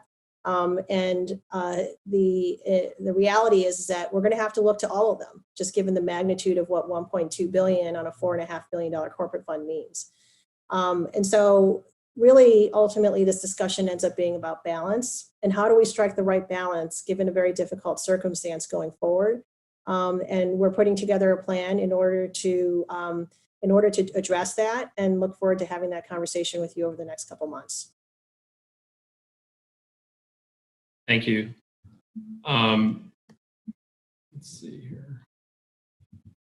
Well, I just want to say, again, thank you to all our subject matter experts. I think having the people that were here today hopefully was helpful to all of my colleagues. And again, feel free to reach out to them directly if you wanted to follow through on some of those questions. But I also wanted to just thank the administration for working with us on this, and then all of our colleagues who participated today. We'll try to do these in the future and as we get ready for the whole budget hearing, but I know we have a lot of challenges. We have to also have an equitable budget that addresses a lot of the needs in all parts of our city. And so I think working toward that in these challenging times is going to be difficult, but I really appreciate you guys coming on today and asking these tough questions. So with that, I will entertain a motion to adjourn and see you at the 2 o'clock meeting. Alderman Hopkins moves adjournment, and thank you, Mr. Chairman, for a helpful and informative session. You're welcome. Thank you, everyone. And I move to adjourn. Thank you.